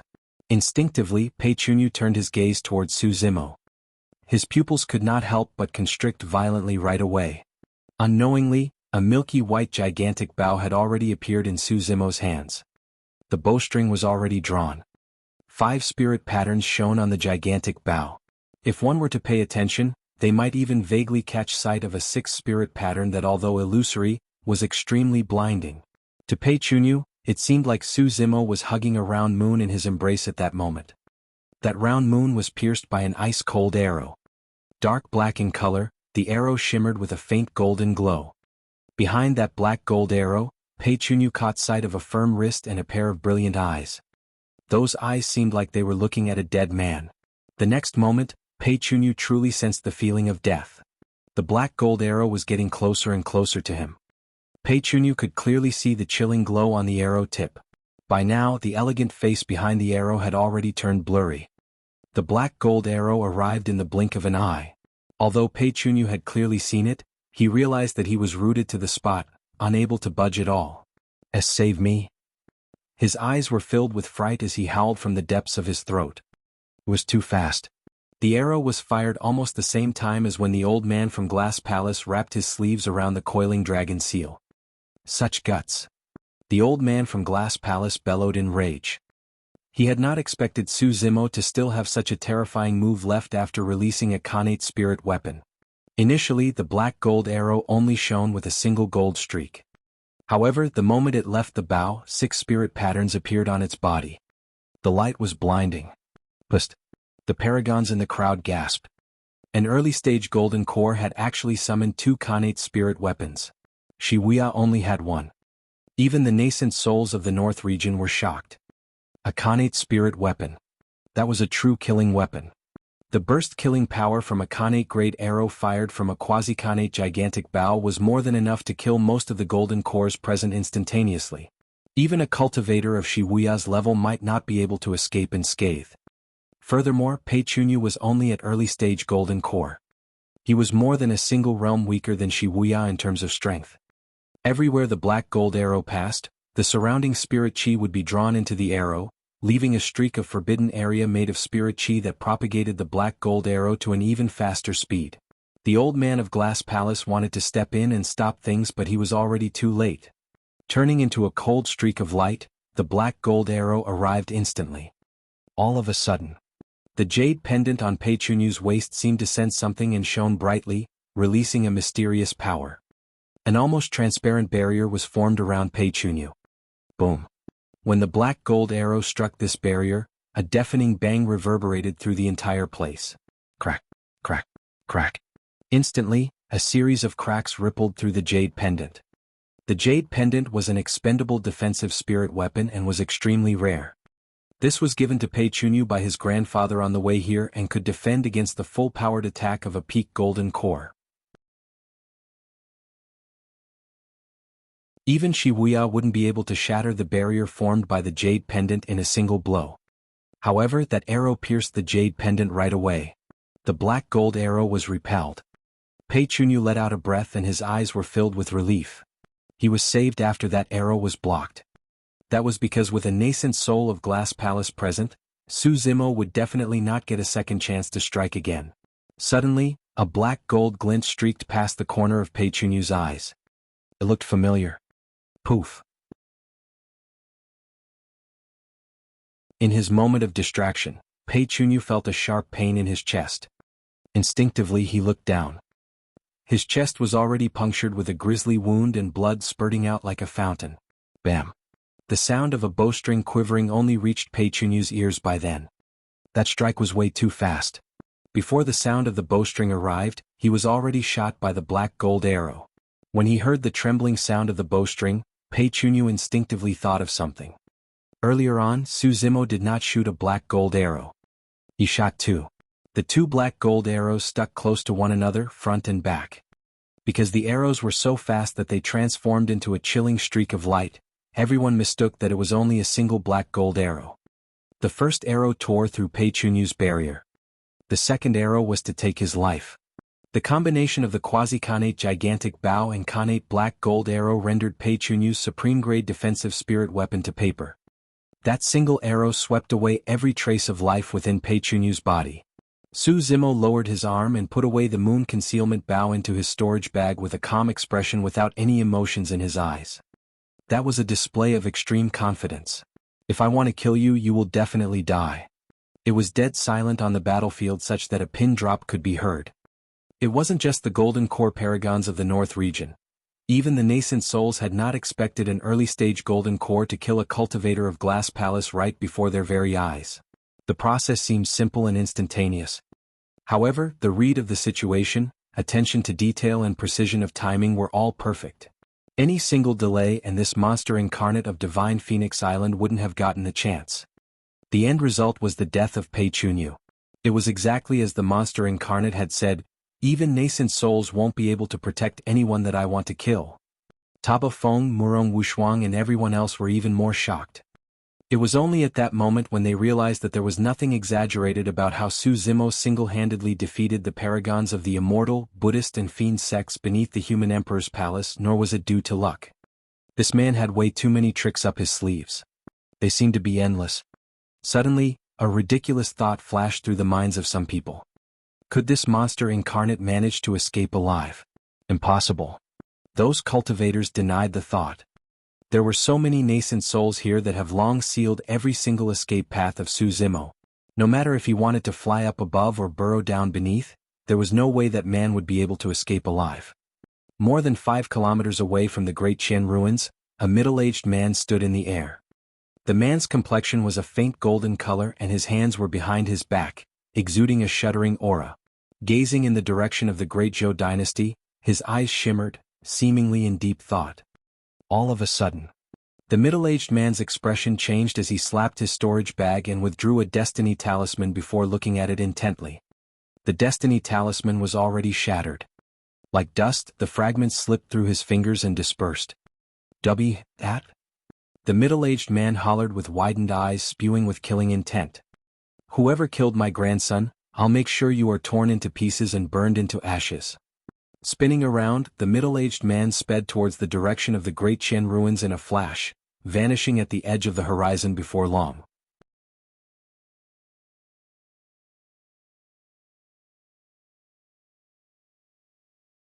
Chapter 572, A Great Gift. Chapter 572, A Great Gift. On the battlefield. The old man from Glass Palace had an extremely terrible expression. For this trip, Glass Palace sent 2 golden cores. Notwithstanding Wuya's death, even Pei Chunyu was murdered and it happened right in front of him. Although Wuya was a golden core, his status in the sect and in the hearts of the elders was much more important than ordinary nascent souls. The sect had raised Wuya as a titular disciple. Naturally, he would be punished when he returned to the sect with news of Wuya's death. Right now, the only thing he could do was to try and make up for it by bringing Zimo back to the sect. That way he might have a chance of avoiding punishment. Little beast, let's see how much longer you can maintain your cockiness. The old man from Glass Palace hollered and strode forward, extending his arm to capture Zimo alive. Hee. Suddenly, the perfected Lord of Dark Ghost sect sneered sinisterly, "This little beast slewed my disciple. I'm going to take his arm as compensation." Swash. Dark Ghost sect's perfected Lord's spirit consciousness shifted and turned into a sinister saber that cut towards Zimo's right arm. His intent to sever the right arm was an excuse for his true motive of getting the divine phoenix bone. Of the nascent souls present, the old man from Glass Palace was not the only one targeting Zimo. All the other nascent souls of decent capabilities wanted to fight for the divine phoenix bone. There was no reason for them to give up an opportunity as such. How dare you? The old man from Glass Palace shouted with rage. Hee. Suddenly, Duanmu clan's perfected lord laughed. "This little beast is ruthless and murdered my Konger. I'm going to kill him and take his corpse back so that I can account to my clansmen. Our Ouyang aristocratic family is not going to let that little beast off either." Ouyang clan's perfected lord remarked coldly. "Bullshit." Taba clan's perfected lord cursed. "That weakling from your clan was clearly killed by a sword rather than this lad. What rights do you have?" "In that case, you've got even less rights since your Taba Feng is still alive and well." All the nascent souls moved one after another. All of them wanted to take their share of the loot by getting Zimo's right hand. Bang, bang, bang. The power of nascent souls collided with a rampant might, filling the skies with resplendent light in a terrifying manner. The frightening power extended and all the golden cores in the vicinity retreated hurriedly in shock, afraid that they might be embroiled in the fight. Zimo stood firmly in the center of the battlefield, looking at everything with a faint mockery in his eyes. "Everyone listen to me, there's no need for us to fight with our lives here." Murong clan's perfected lord suddenly said, "How about splitting that lad's divine phoenix bone into pieces and divide it evenly?" "That's good. I agree." Some nascent souls agreed readily. "No." The old man from Glass Palace stroked his beard fiercely and an intimidating power exuded from his seemingly scrawny body. With every single move of his, a rainbow light would glow blindingly. Even dermic weapons wouldn't be able to get close to him. He remarked coldly, "I'll see who dares to try and challenge Glass Palace for a treasure today." At that moment, a series of cool sighs could be heard coming from the center of the battlefield.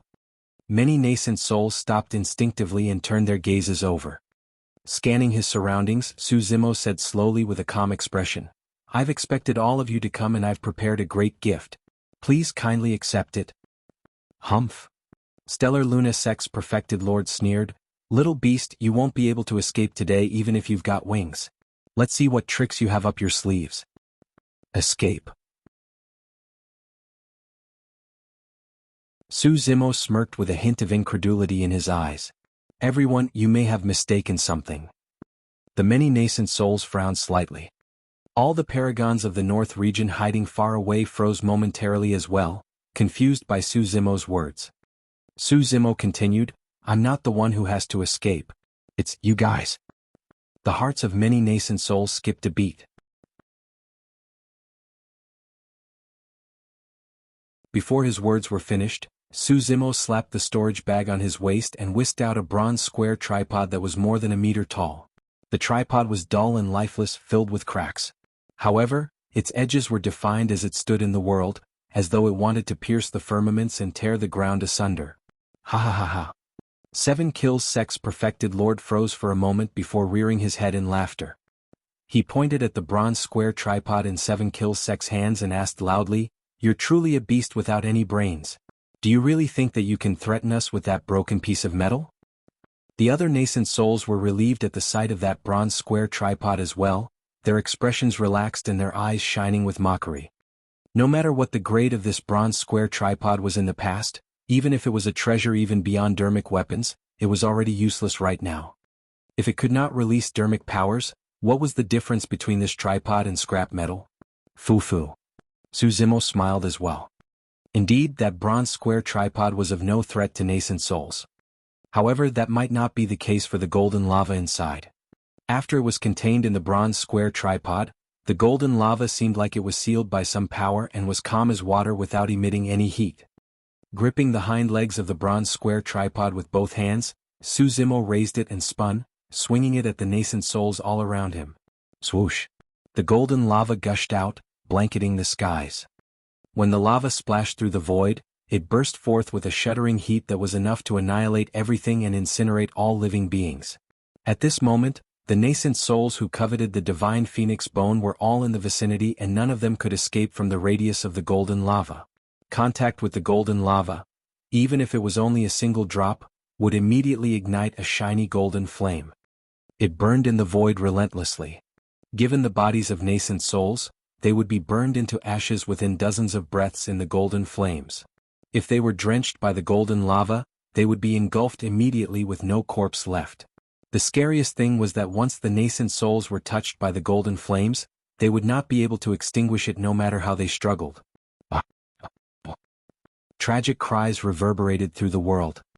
In midair, countless figures engulfed in flames streaked through the air. They did not manage to fly far before they fell as a pile of ashes. The battlefield had instantly transformed into a burning hell. None of the nascent souls could avoid this calamity. Even the old man from Glass Palace who was well versed in body tempering only managed to hang on for dozens of breaths before falling to the ground without any trace of life. Only the golden cores who hid far away managed to survive. The golden flames burned furiously. All the stone pillars in the underground palace were incinerated. The underground palace collapsed with countless rocks crashing down and dust billowing. Everywhere the golden lava reached, a massive pit would be burned in its place. The flames surged into the air, illuminating the dark night like day. Against the scarlet golden flares, the monster incarnate's figure was faintly visible, looking like a divine being scrutinizing everything from the flames. It was over. Everything was over. The flames burned through the entire skies. Even the clouds shone tragically beautiful with a scarlet golden shade. The world has changed. From this day forth, the cultivation world of the North region was going to be overturned.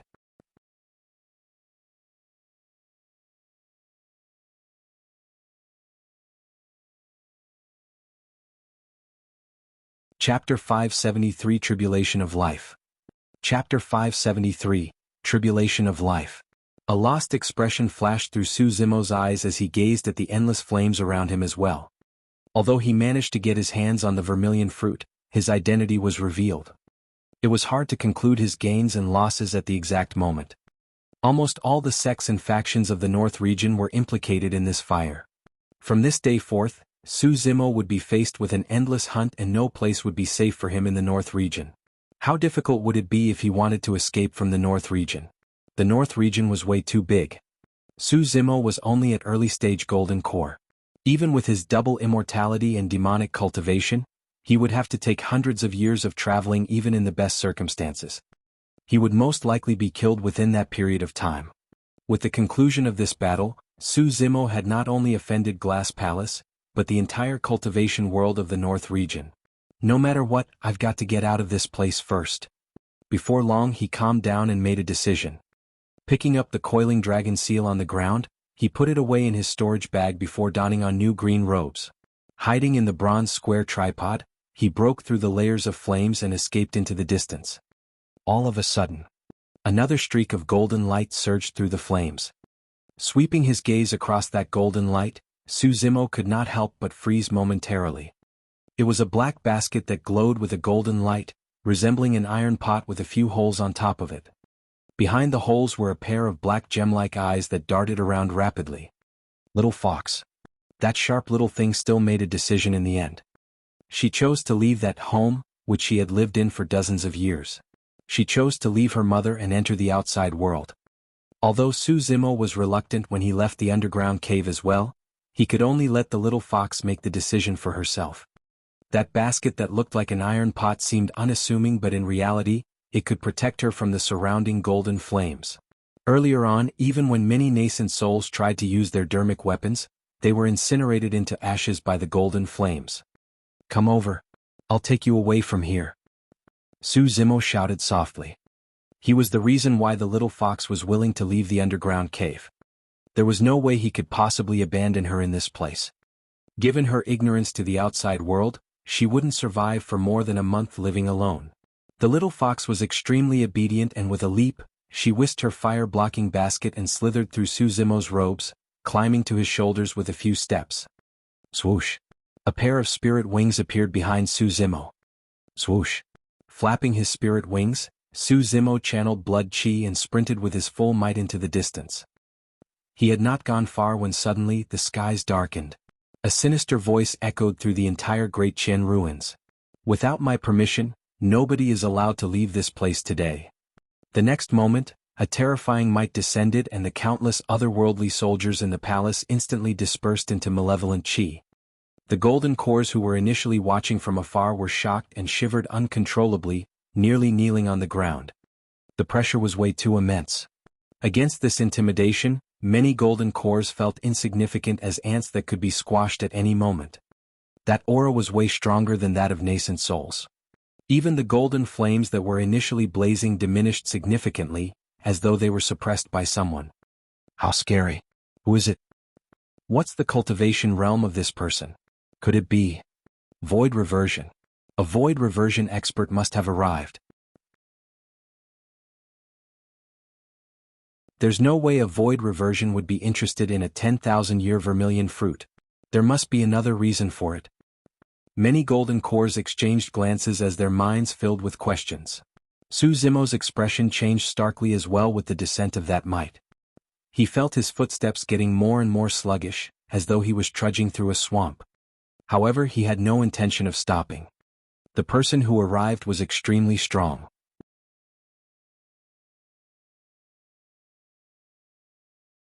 Among the cultivators Zimo had interacted with before, this person's aura was the most similar to the Azura, Yen Beichen. It was a void reversion. Zimo did not know why any void reversion would be here. However, he knew that this was his last chance and he had to get out of this place as soon as possible. A middle-aged man in luxurious robes descended from the sky with a grim gaze, scanning his surroundings. A wary look flashed through his eyes when he caught sight of the blazing golden flames in midair. When his gaze came across Peichunyu's corpse, the hesitation in the middle-aged man's eyes vanished, leaving nothing but an endless, murderous killing intent. Some cultivators could not endure the pressure and recounted the earlier events vaguely. Shifting his gaze, the middle-aged man caught sight of Zimo, who was escaping and could not help but bark coldly with a dark expression. "Little beast, how dare you try to escape in front of me, Dao being Xianyu?" Boom. Dao being Xianyu's spirit consciousness moved. A horrifying might descended immediately. With a bang, Zimo's body crashed and slammed onto the ground harshly.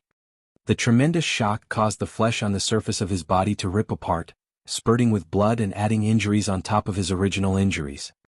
In the blink of an eye, Zimo transformed into a bloodied person. He could not help but grunt dully and his knees wobbled, almost falling. The difference was too great. This was not merely a difference in terms of strength. It was the difference between two different levels, and it was worlds apart. Dao being Xianyu did not have to make a move at all. Zimo could not even withstand his pressure as a void reversion alone. The little fox was horrified.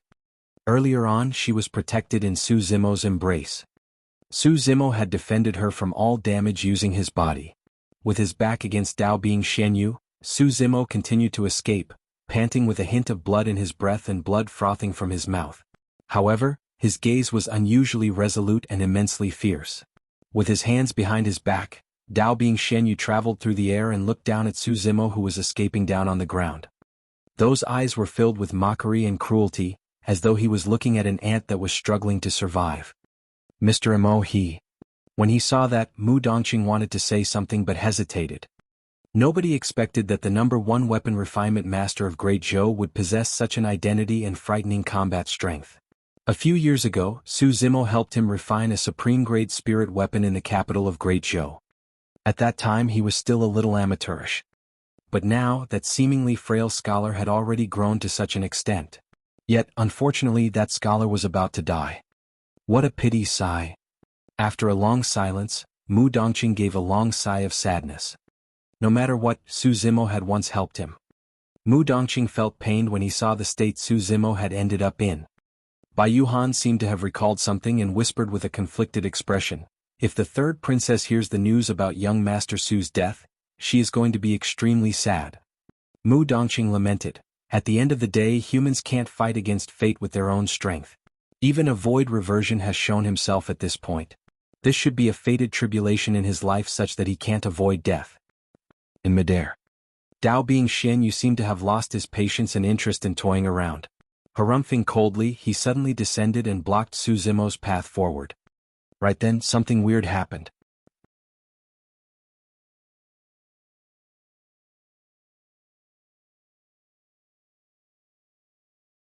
Chapter 574, Snapped Wrist. Zimo did not stop in his tracks and a milky-white gigantic bow. Chapter 574c.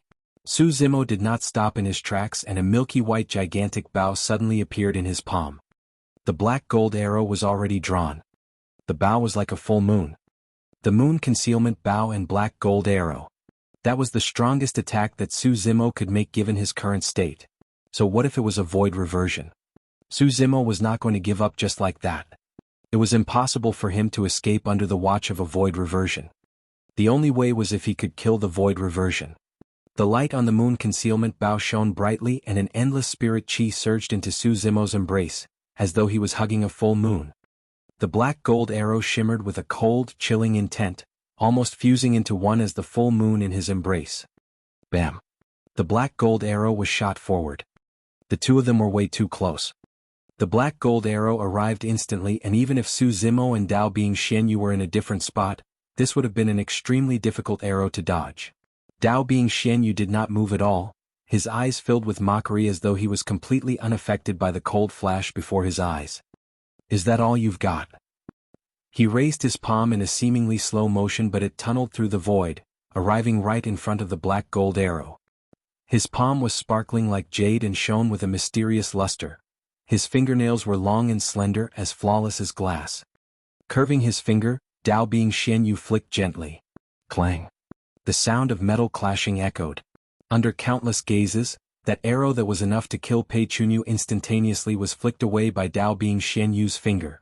There were no injuries on his finger at all. He did it extremely casually. Zimo's pupils constricted starkly and his heart sank. It was way too scary. The power of a void reversion had far exceeded his imagination. The difference between them was way too great, akin to heaven and earth. A savage glint flashed in Zimo's eyes as he suddenly extended his right arm without stopping in his tracks. The right hand that was in possession of the divine phoenix bone gripped into a fist without any fancy moves, smashing down onto Dao being Xianyu's head fiercely. The black gold arrow was the first move that Zimo prepared. It was meant to confuse Dao being Xianyu and numb him, causing him to lower his guard. His true killing move was the divine phoenix bone at the back. Given Dao being Xianyu's cultivation realm, he would definitely take the attack of a golden core head-on without avoiding. In that case there would be a chance to trigger the power of the Divine Phoenix Bone. Zimo believed that once the power of the Divine Phoenix Bone was triggered, it would be enough to injure Dao Bing Xianyu even if it was unable to kill him. However, that might be his only shot at survival. Dao Bing Xianyu's eyes shone with a deeper mockery. The futile struggle of a trapped beast. Dao Bing Xianyu sneered. As Zimo expected, he reached out with his fist and met Zimo's right hand directly. Zimo's eyes shone viciously. His inner core and golden core circulated wildly and his blood qi surged. All his tendons and bones were ringing with the sound of rumbling thunder as his organs shook while his orifices shone with a demonic glint. There were even streaks of bloodshot lights forming around the top of his head. Zimo was converging all the power within his body towards his right hand. This single move would determine his victory or defeat. Right as their fists were about to collide, Dao Bing Xianyu smirked and suddenly converted his fist to a palm, choosing not to engage Zimo head-on.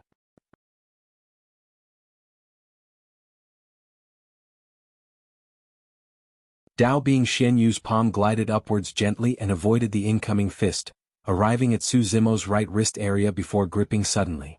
Zimo froze in his tracks.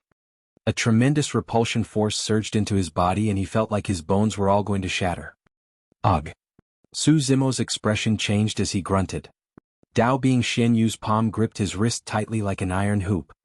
The immense power almost crushed his right wrist. It was way too painful. Zimo shuddered from head to toe and clenched his teeth. Bead-sized sweat droplets rolled down from his cheeks instantly. With a cold expression, Dao Bing Xianyu raised his chin slightly and looked down at Zimo, sneering, "Trying to kill me with your Divine Phoenix Bone. Foo-foo." Dao Bing Xianyu chuckled gently and shook his head. "You're way too naive." The difference between the two of them was not merely limited to their cultivation realms and strength. In terms of experience and psychology, Zimo was even more disadvantaged.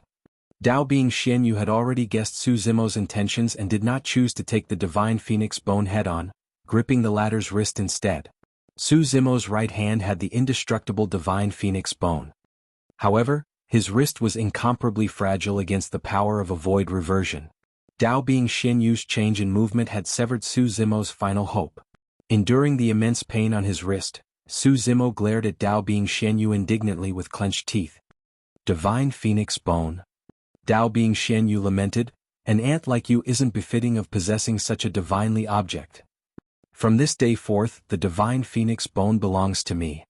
Before he finished his sentence, Dao Bing Xianyu exerted slight strength into his palm. Snap! The jarring sound of bones snapping echoed. Zimo's wrist was snapped directly by Dao Bing Xianyu. His right hand hung limply, only connected by skin and flesh. Many cultivators winced at the sight of that. As though he could not feel any pain, Zimo did not let out any sound at all. His body merely trembled slightly while his features were distorted. Zimo's eyes were narrowed and his expression was extremely cold. Dao Bing Xianyu ignored the hatred in Zimo's eyes and merely remarked indifferently, "Little beast, Peichunyu is my grandson. Since you took his life, I'll let you suffer in pain and torment for all eternity.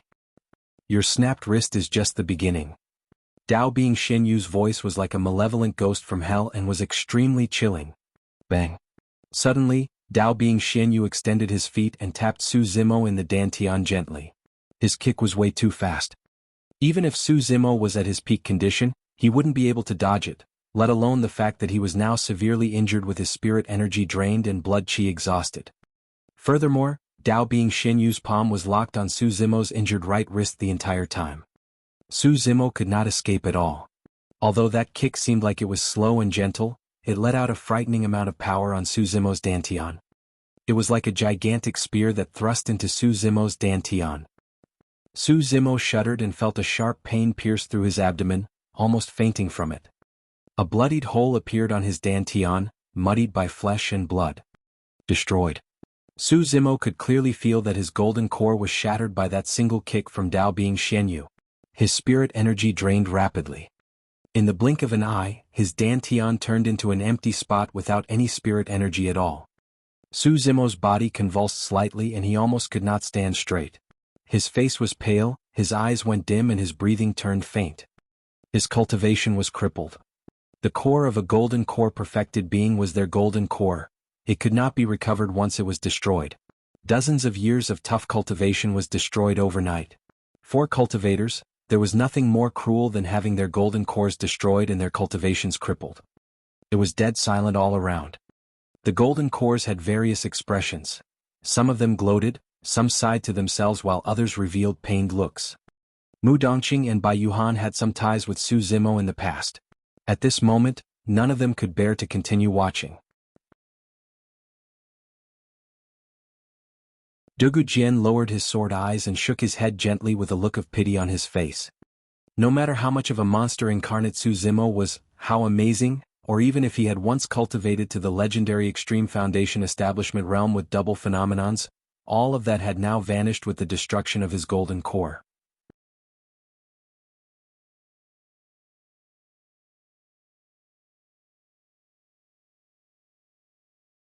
Chapter 575, Miserable.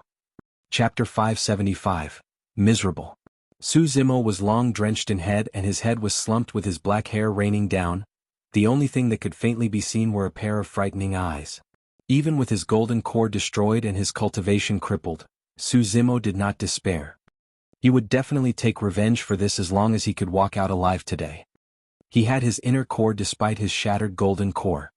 For the past 8 years, Su Zimo had been cultivating the mystic classic of the 12 demon kings of the great wilderness day and night religiously. The inner core that he refined was the essence of the first 7 sections of the mystic classic. He could still trample on everyone across the same level by relying on his mystic classic of the 12 demon kings of the great wilderness. Dao Bing Xianyu tightened his grip on Su Zimo's snapped wrist with a cold gaze. As he looked down at the silently slumped Su Zimo, he suddenly remarked, "Oh right. I nearly forgot. You're half a demon as well and you've also cultivated an inner core." The existence of the inner core could not be hidden from Dao Bing Xianyu's spirit consciousness. "Is that what you're relying on?" Dao Bing Xianyu laughed, somewhat menacing before saying slowly, "Even though you're a golden core, I'm not going to leave you any chances. I will let you experience the true meaning of despair." The moment he said that, Dao Bing Xianyu extended his right fist. Bang! Dao Bing Xianyu punched his right fist savagely through Su Zimo's chest. When the tremendous power surged wildly into Su Zimo's body, the first to receive the impact was the mystic gold silk armor. Unable to withstand the burst power of Dao Bing Xianyu, a hole appeared through the Khanate spirit weapon and all 6 spirit patterns dissipated. After breaking through the defensive Khanate spirit weapon, the remaining power cruised through into Su Zimo's body. Crack, crack, crack. The sound of bones cracking could be heard. Blood drained from Su Zimo's face as he was lifted up before crashing down heavily once more. A series of tears appeared on his inner core. Su Zimo could no longer feel the existence of demonic power within him. He had lost complete control of his inner core as well. Once again, Su Zimo's expression turned paler. Even if his inner core was not completely crippled after receiving such an immense blow, the chances of it recovering in the future were extremely slim. In reality, Dao Bing Xianyu had intended to shatter Su Zimo's completely with that punch. However, the mystic gold silk armor blocked a large part of the power. Furthermore, Su Zimo's tendons, bones, blood and flesh were extremely frightening to begin with and he possessed a shocking defense. That was the only reason why the inner core was not pierced entirely with that single punch. Prior to this, Dao Bing Xianyu maintained his grip on Su Zimo's right wrist the entire time. It was only at this moment when he sensed that the situation was deadlocked that he felt relieved enough to release his grip. Dao Bing Xianyu had been cultivating for thousands of years up till now and he was no fool. He would definitely not make a mistake nor would he leave Su Zimo with any chances. The little fox was nearly scared out of her wits throughout the entire process.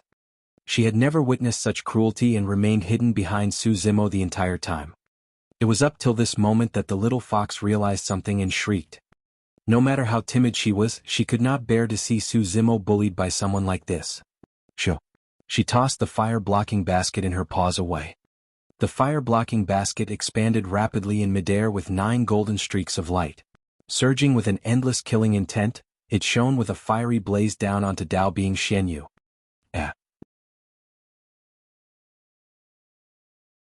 A hint of surprise flashed through Dao Bing Xianyu's eyes. Against the incoming fire-blocking basket filled with endless flames, Dao being Xianyu did not dodge nor avoid. Suddenly he reached out with both hands and scooped in midair. Those terrifying flames did not even manage to burn off Dao being Xianyu's hair or skin. Reaching through the flames, Dao being Xianyu's arms were completely fine as he pulled the fire-blocking basket towards him for a closer inspection. The glint in his eyes intensified as he nodded to himself. A moment later he placed the fire-blocking basket in his storage bag. This is a great treasure. It's a pity that you are too weak to be able to unleash the full might of the fire-blocking basket. From this day forth, it belongs to me. Yeah. The little fox was agitated. That was her mother's parting gift for her and she could not lose it. Don't go. Zimo's voice was hoarse and extremely weak. Unfortunately, the little fox was flustered over her fire-blocking basket and it was too late even if she heard Zimo's call. The little fox dashed forward. Initially, Dao being Xianyu wanted to slap her to death. However, a thought crossed his mind. Fox race.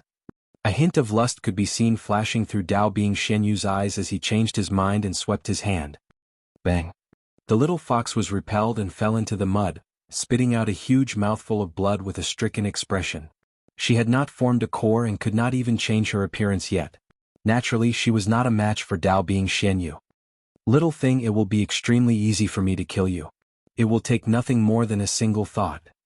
Dao being Xianyu remarked coldly, from this day forth you are my slave. If you dare to go against me, I'll make sure you suffer. The fox race gave birth to natural seductresses. If he could capture someone from the fox race as a slave to do whatever he wanted with her, he would definitely live his days in bliss like an immortal. The little fox was seriously injured to begin with and was uneasy internally. With Dao being Xianyu's words right now, she knew of her impending fate and was so agitated that she fainted. Dao being Xianyu did not care at all. He had loads of time in the future to train up this fox. Dao being Xianyu's gaze shifted towards the bloodstained cultivator not far away. Their gazes met. Dao being Xianyu frowned slightly. He had to acknowledge that there was still no sign of defeat in Zimo's eyes despite the circumstances. There were way too many powers in the world that could defeat Zimo. However, there was nothing that could make him bow down. Dao being Xianyu frowned slightly. Zimo's gaze made him feel uncomfortable. It felt as if something was not within his control. That's impossible. Dao being Xianyu lamented, that kid's golden core is crippled and his inner core is shattered. By now he's a complete cripple and there shouldn't be any accidents. Little beast, why aren't you escaping anymore, Dao being Xianyu sneered. Zimo remained silent. With an unpredictable tone, Dao being Xianyu continued slowly, don't worry, I won't let you die that easily. I'm going to imprison you and slowly torment you while interrogating you about the secrets of your divine phoenix bone and double immortality and demonic cultivation. There's way too many secrets that you are keeping. Zimo smiled as well. I'm afraid you won't get the chance to discover the secrets I'm hiding. A series of sinister sutras flowed through Zimo's mind. Poof. His heart nearly ripped apart and his bloodline surged, blazing in flames. In the blink of an eye, almost a third of his bloodline was burned up. That was the blood escape technique of the fiend sects. Even with his golden core crippled, inner core destroyed, spirit energy drained and demonic power exhausted, Zimo had another type of power within his body, the power of his bloodline. Within a short period of time, Zimo's speed would increase exponentially upon the release of blood escape. Even so, it was still utterly ridiculous to think that he could escape alive from the grasp of a void reversion. Otherwise, Zimo would have released blood escape long ago and escaped from this place rather than wait till this irrevocable state.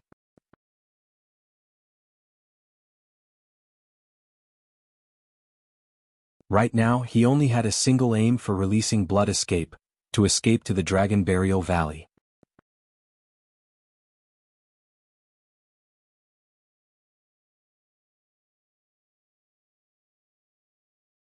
Chapter 576 Leap. Chapter 576 Leap. After releasing blood escape, Zimo turned to flee without hesitation. When he passed by the little fox who fainted, he scooped her up into his embrace and continued sprinting with all his might. Zimo did not dare to imagine what would happen to the little fox if he abandoned her here. That would be a fate worse than death. His figure transformed into a streak of blood light and sped outside. All the paragons were stunned. They saw that Zimo was a cripple on his last breath, someone who could not even stand steadily. In the blink of an eye, that cripple released such a terrifying speed. Even Dao Bing Xianyu froze momentarily, let alone the golden cores who were watching. Although he was a void reversion, a full 2 major realms above Zimo, he was extremely cautious. He only relented his grip on Zimo's wrist after crushing the latter's golden core and inner core. However, Dao Bing Xianyu truly had not expected Zimo to still have energy left to escape. Blood escape. His eyes flashed as he recognized the origin of that secret skill immediately. Blood escape was a secret skill from Azura sect of the Fiend sects and was extremely famous in the cultivation world. It provided a frightening burst power that was far beyond the other escape techniques of the 5 elements. Trying to escape in front of me? You're truly way too naive. Dao Bing Xianyu sneered, let's see how long more you're intending to run for. Before his sentence was finished, Dao Bing Xianyu gave chase. His speed was even slightly faster than Zimo, who was bursting with blood escape. Zimo might have truly been able to escape alive with blood escape if he was hunted by nascent souls.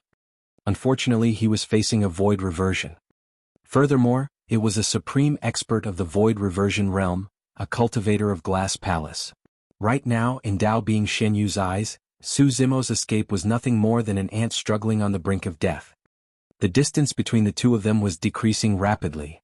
If not for the fact that Zimo had made a move first, Dao Bing Xianyu would have caught up to him within a few dozens of breaths. Many golden cores followed hurriedly. However, their speeds were far inferior compared to Dao Bing Xianyu and Zimo, who was in blood escape. Thankfully, there were not many obstructions before them and the path was clear. The paragons chased while gazing the entire time. By the looks of it, Dao Bing Xianyu will be able to catch up to Zimo in less than 100 breaths. That's right. Even with blood escape, that man is only grasping at straws. His death is inevitable. I guess he's just trying to stay alive for every single second possible for now. Mu Dongqing and Bai Yuhan had conflicted expressions when they heard the discussions. No matter what, Zimo was a cultivator of great show.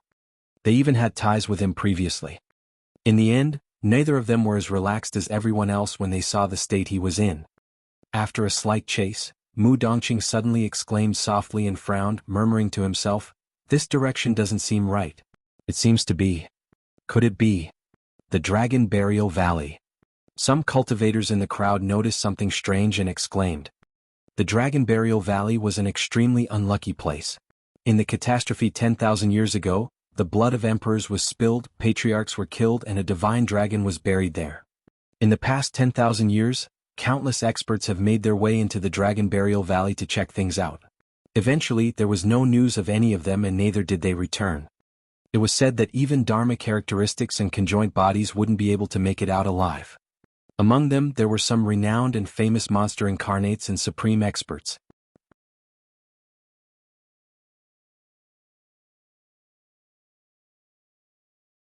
In fact, there were even people who regarded the Dragon Burial Valley as the 10th forbidden ground apart from the 9 forbidden grounds.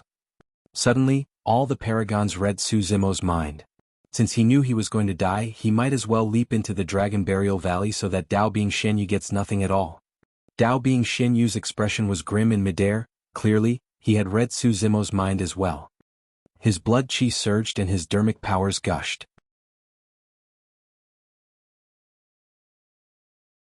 By now, his speed was already at its limits and there was even a buzzing sound coming from the voids.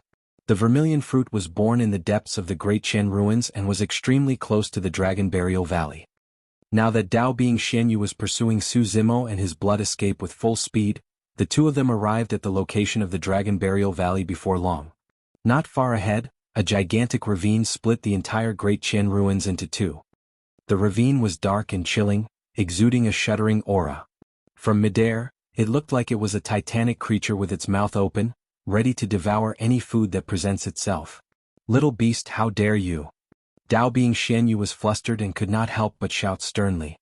He would suffer great losses if Zimo were to truly leap into the Dragon Burial Valley.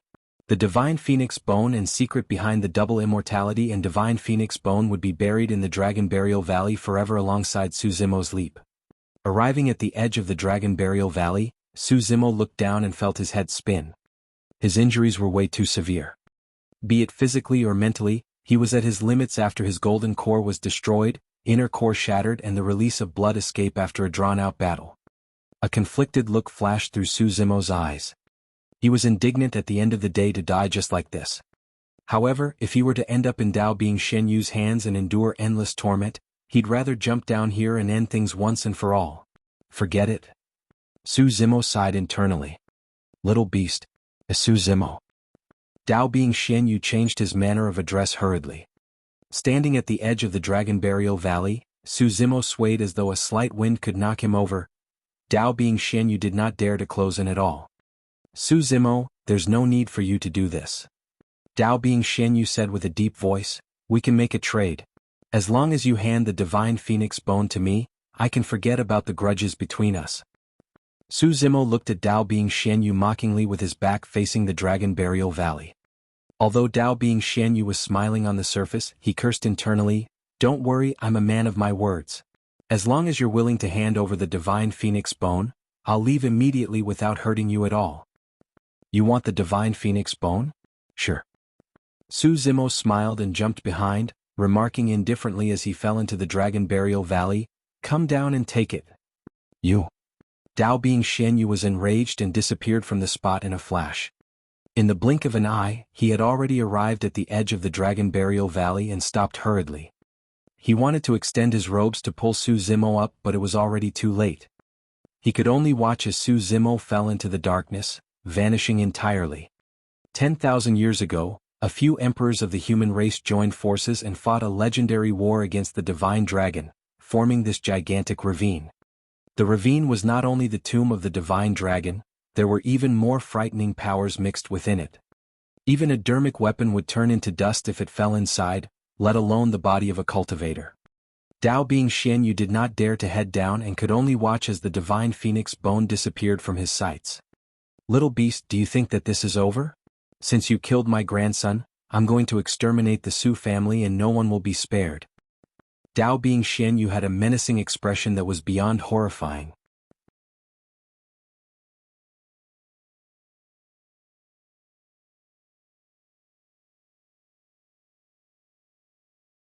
Chapter 577 Shock of the North Region.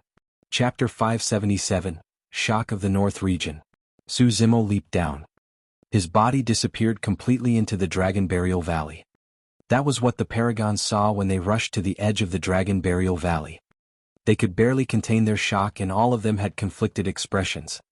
That leap meant that the monster incarnate of Divine Phoenix Island was now a thing of the past. All geniuses that fall would eventually be forgotten. That was the case even if that man was the cream of geniuses. That man possessed way too many secrets. In fact, he even broke through the restrictions between humans and demons and managed to cultivate both at the same time.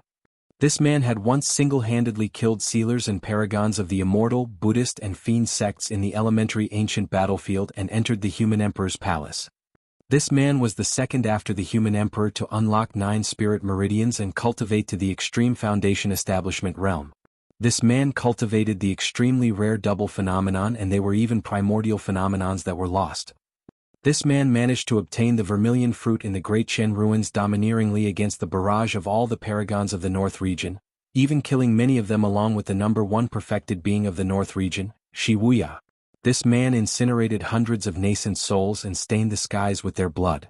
This man managed to escape a void reversion's hunt to leap into the Dragon Burial Valley even with his golden core destroyed and his inner core shattered, leaving nothing but legends that almost seemed impossible.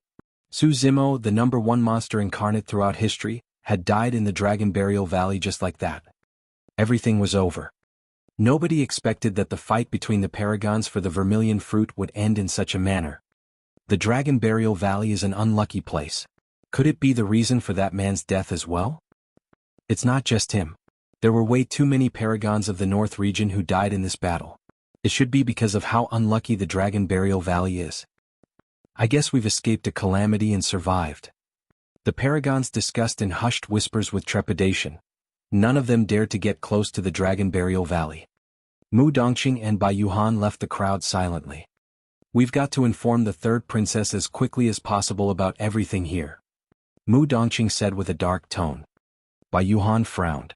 You can see the relationship between the third princess and Zimo as well.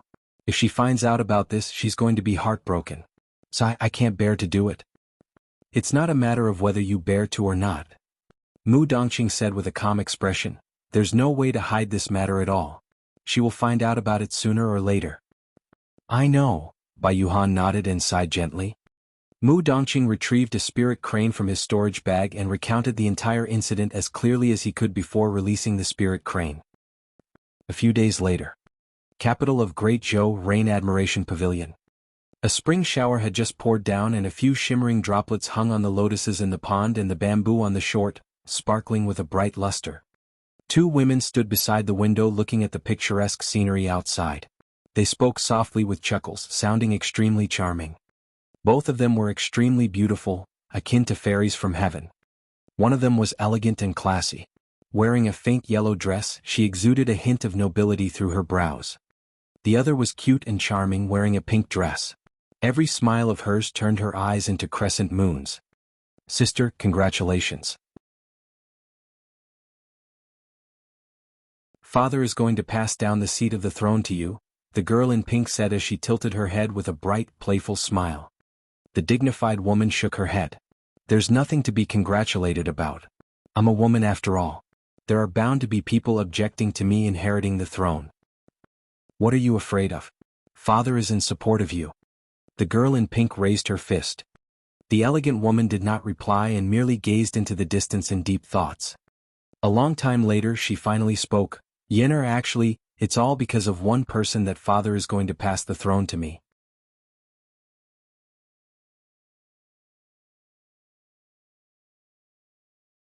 I know. Young Master Su. The girl in pink blinked and said with a chuckle. Yes. The elegant woman nodded. Zimo is at Extreme Foundation Establishment, the second after the human emperor. Both father and the seniors of Great Zhou have high regards for his potential. It's because I've got some ties with Zimo, therefore. The girl in pink could not help but tease here. Sister, things between you and young Master Su are far from simple ties. In my opinion, you're a couple, hee. Stupid lass, you don't know anything. The elegant woman glanced at the girl in pink in a charming manner. The two peerless women in the Rain Admiration Pavilion were the sisters, Ji Yaoxue and Demonish Ji. Right then, a streak of spirit light flashed and curved in midair, flying towards Ji Yaoxue. Ah. Ji Yaoxue frowned slightly and murmured, "It's a spirit crane. What happened?" Reaching out with her smooth jade-like hand, she received the spirit crane. When she opened it, she froze on the spot and blood drained from her face. A long time later, Ji Yaoxue's figure swayed and she nearly fell down. Gripping onto the window aisle of the Rain Admiration Pavilion, she used so much strength that her fingernails dug deep into the wood. Demonish Ji hurried forward to support Ji Yaoxue. I am fine. Ji Yaoxue shook her head gently. Although she could still stand, an unresolvable sadness flashed through the depths of her eyes. Sister, don't get worked up. Demonish Ji inched forward to take a look out of curiosity.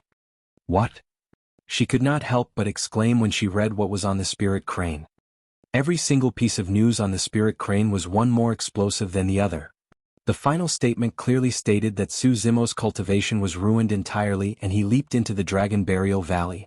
Also, a void reversion from Glass Palace declared that he was going to destroy the Su family and spare no one. There was no difference between leaping down the Dragon Burial Valley and death. Instantly, Demonish Ji's eyes fogged up with a layer of mist. In the cultivation world, she was Demonish Ji who charmed the entire world. However, there were many times when she was still just a young maiden at heart. Ji Yaoxue closed her eyes expressionlessly. A long time later, she opened her eyes with a resolute gaze. She pulled out a spirit crane and wrote a few lines on it. Swiftly protect the king of Yen, Su Hong, and escort him out of Yen country. If Su Hong refuses to accept it, force can be used on him at this critical juncture. Handle this personally and do not let anyone else know about it. This mission must remain confidential, otherwise his life might be in danger. Ji Yaoxue released the spirit crane immediately after penning her words without hesitation. The spirit crane flapped and shone with a bright spirit light before disappearing into the horizons. Ji Yaoxue was already exuding the aura of an emperor with complete dominance. Demonish Ji did not have the mood to linger in the palace, turning to run outside as she wiped away her tears in secret. She wanted to confirm with Gushi whether the news was real. A few days later, one after another, news arrived from the Great Qian ruins. The fight for the vermilion fruit, the battle between the paragons, the monster incarnate of Divine Phoenix Island, Zimo, the entire north region was shaken. The cultivation world of Tianhuang mainland was in quite a stir. Instantly, almost all the cultivators were discussing the battle at the Great Qian ruins, about the number one monster incarnate of history who was now dead and had turned into a thing of the past.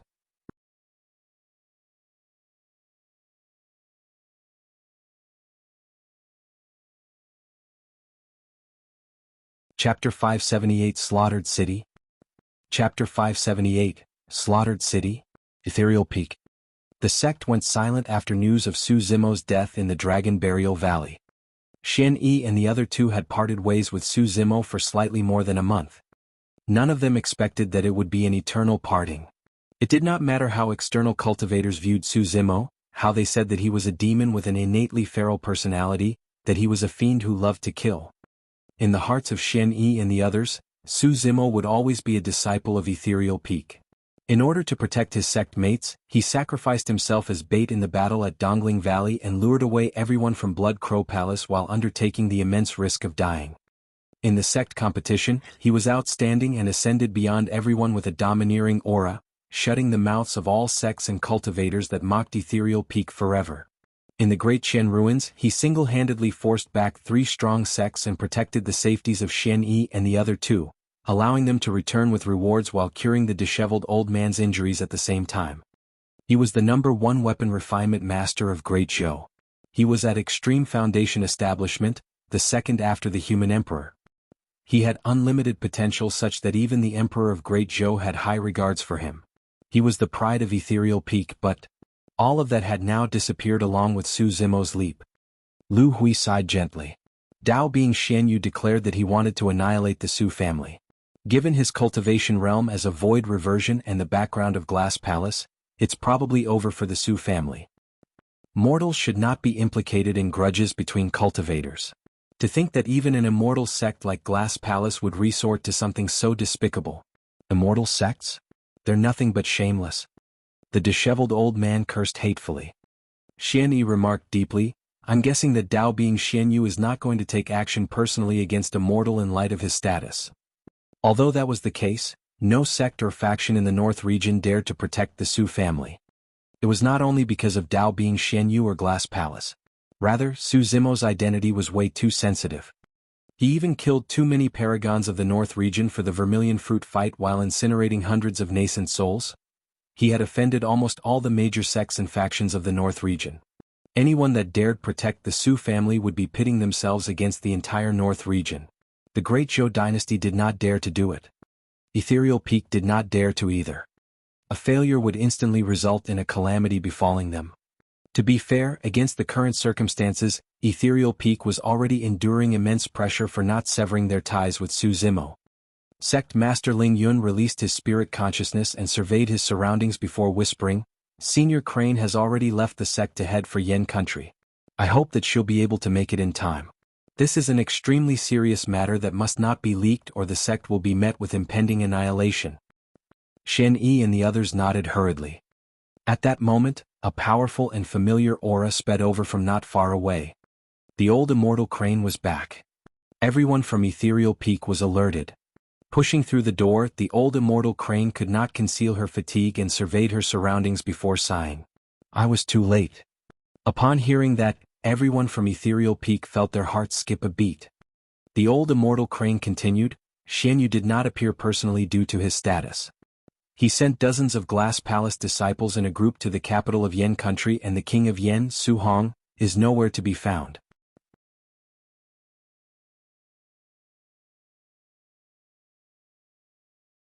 Everyone from Ethereal Peak heaved a sigh of relief, but they were confused. If Su Hong's whereabouts were unknown, he should be safe for the time being as long as he was not in the hands of Glass Palace. Why would the old immortal crane then say that she was late?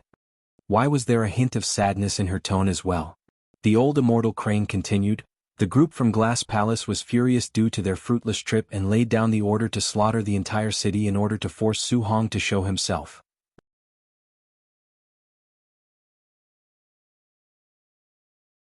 Everyone's mouths dropped agape as they looked on with disbelieving expressions.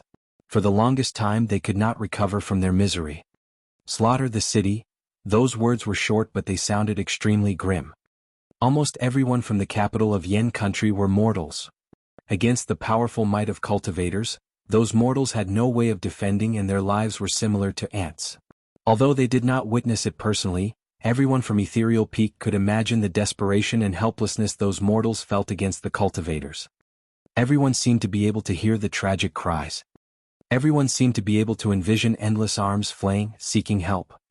The old immortal crane closed her eyes as though she could not bear to recall and sighed. By the time I arrived, the capital of Yen was filled with rivers of blood and mountains of corpses.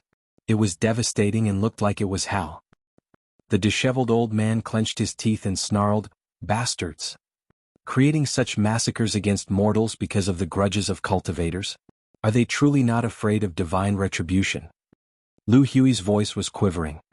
"There's no such thing as divine retribution in this world," Xian Yi mocked bitterly. The old immortal crane continued, "More than halfway through the massacre, cultivators of the fiend sects arrived, led by their pure maiden. They fought against the Glass Palace cultivators and forced the latter back. In that case, there's an extremely high chance that Su Hong was rescued by Pure Maiden sect. That should be the case. It was lucky that the fiend sects arrived. Otherwise, all the mortals in the capital of Yen." Everyone from Ethereal Peak suddenly went quiet as they discussed. Silence overwhelmed them. Those that killed were from the immortal sects while those that rescued were from the fiend sections. It had to be said that this was truly a great irony. Who were the true immortals and who were the true fiends? Right from the beginning, Ethereal Peak was established for the sake of protecting the masses while exterminating fiends and demons. But now, when they said the words, "It was lucky that the fiend sects arrived," everyone felt their values collapsing within them. Did it mean that they had to kill Zimo for his demonic cultivation? Were they still going to continue hunting down the fiend sects despite the fact that the latter saved the masses? An ex-disciple of Ethereal Peak, Yen Beichen, was now a fiend as well. Furthermore, he was a great fiend among them, an Azura. However, Yen Beichen had once said that although he had killed plenty of people in his lifetime, he had never laid his hands on mortals. Azuras killed divine beings but they did not massacre for fun. Wasn't a fiend such as him much holier when compared to the masses from Glass Palace? After a moment of silence, just as everyone thought that everything was over, the old immortal crane pursed her lips and took a deep breath before continuing. After the group from Glass Palace left, they were still indignant and went on to massacre 13 other cities on their way back to vent their frustrations. What? Everyone from Ethereal Peak was shocked. Within a single day, countless people in the territory of the Yen country lost everything with their families broken apart. The death toll alone has already crossed 30 million. No natural catastrophe would be this scary. The true catastrophes were often made by men. Gripping his fists, Xian Yi said coldly, "Although Glass Palace is an immortal sect, aren't they afraid of incurring the wrath of the entire cultivation world by massacring innocents like this? They've got the reason to back it up." The old immortal crane shook her head with a look of irony in her eyes.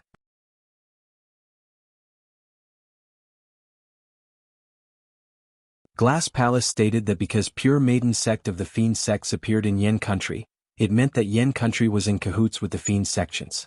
In that case, because the mortals of Yen country have long fallen into the path of the fiends, Glass Palace was upholding justice by slaying fiends and demons. Everyone from Ethereal Peak felt a sense of helplessness and their hearts felt stuffy. That reasoning sounded absurd and hilarious. Everyone knew that Glass Palace merely massacred the mortals just to vent their frustrations. However, nobody could refute it. That was the way the world was. Strength reigned supreme. Everyone from Ethereal Peak who knew the entire events of things knew that the mortals of Yen country were innocent. However, how many people could tell the real truth?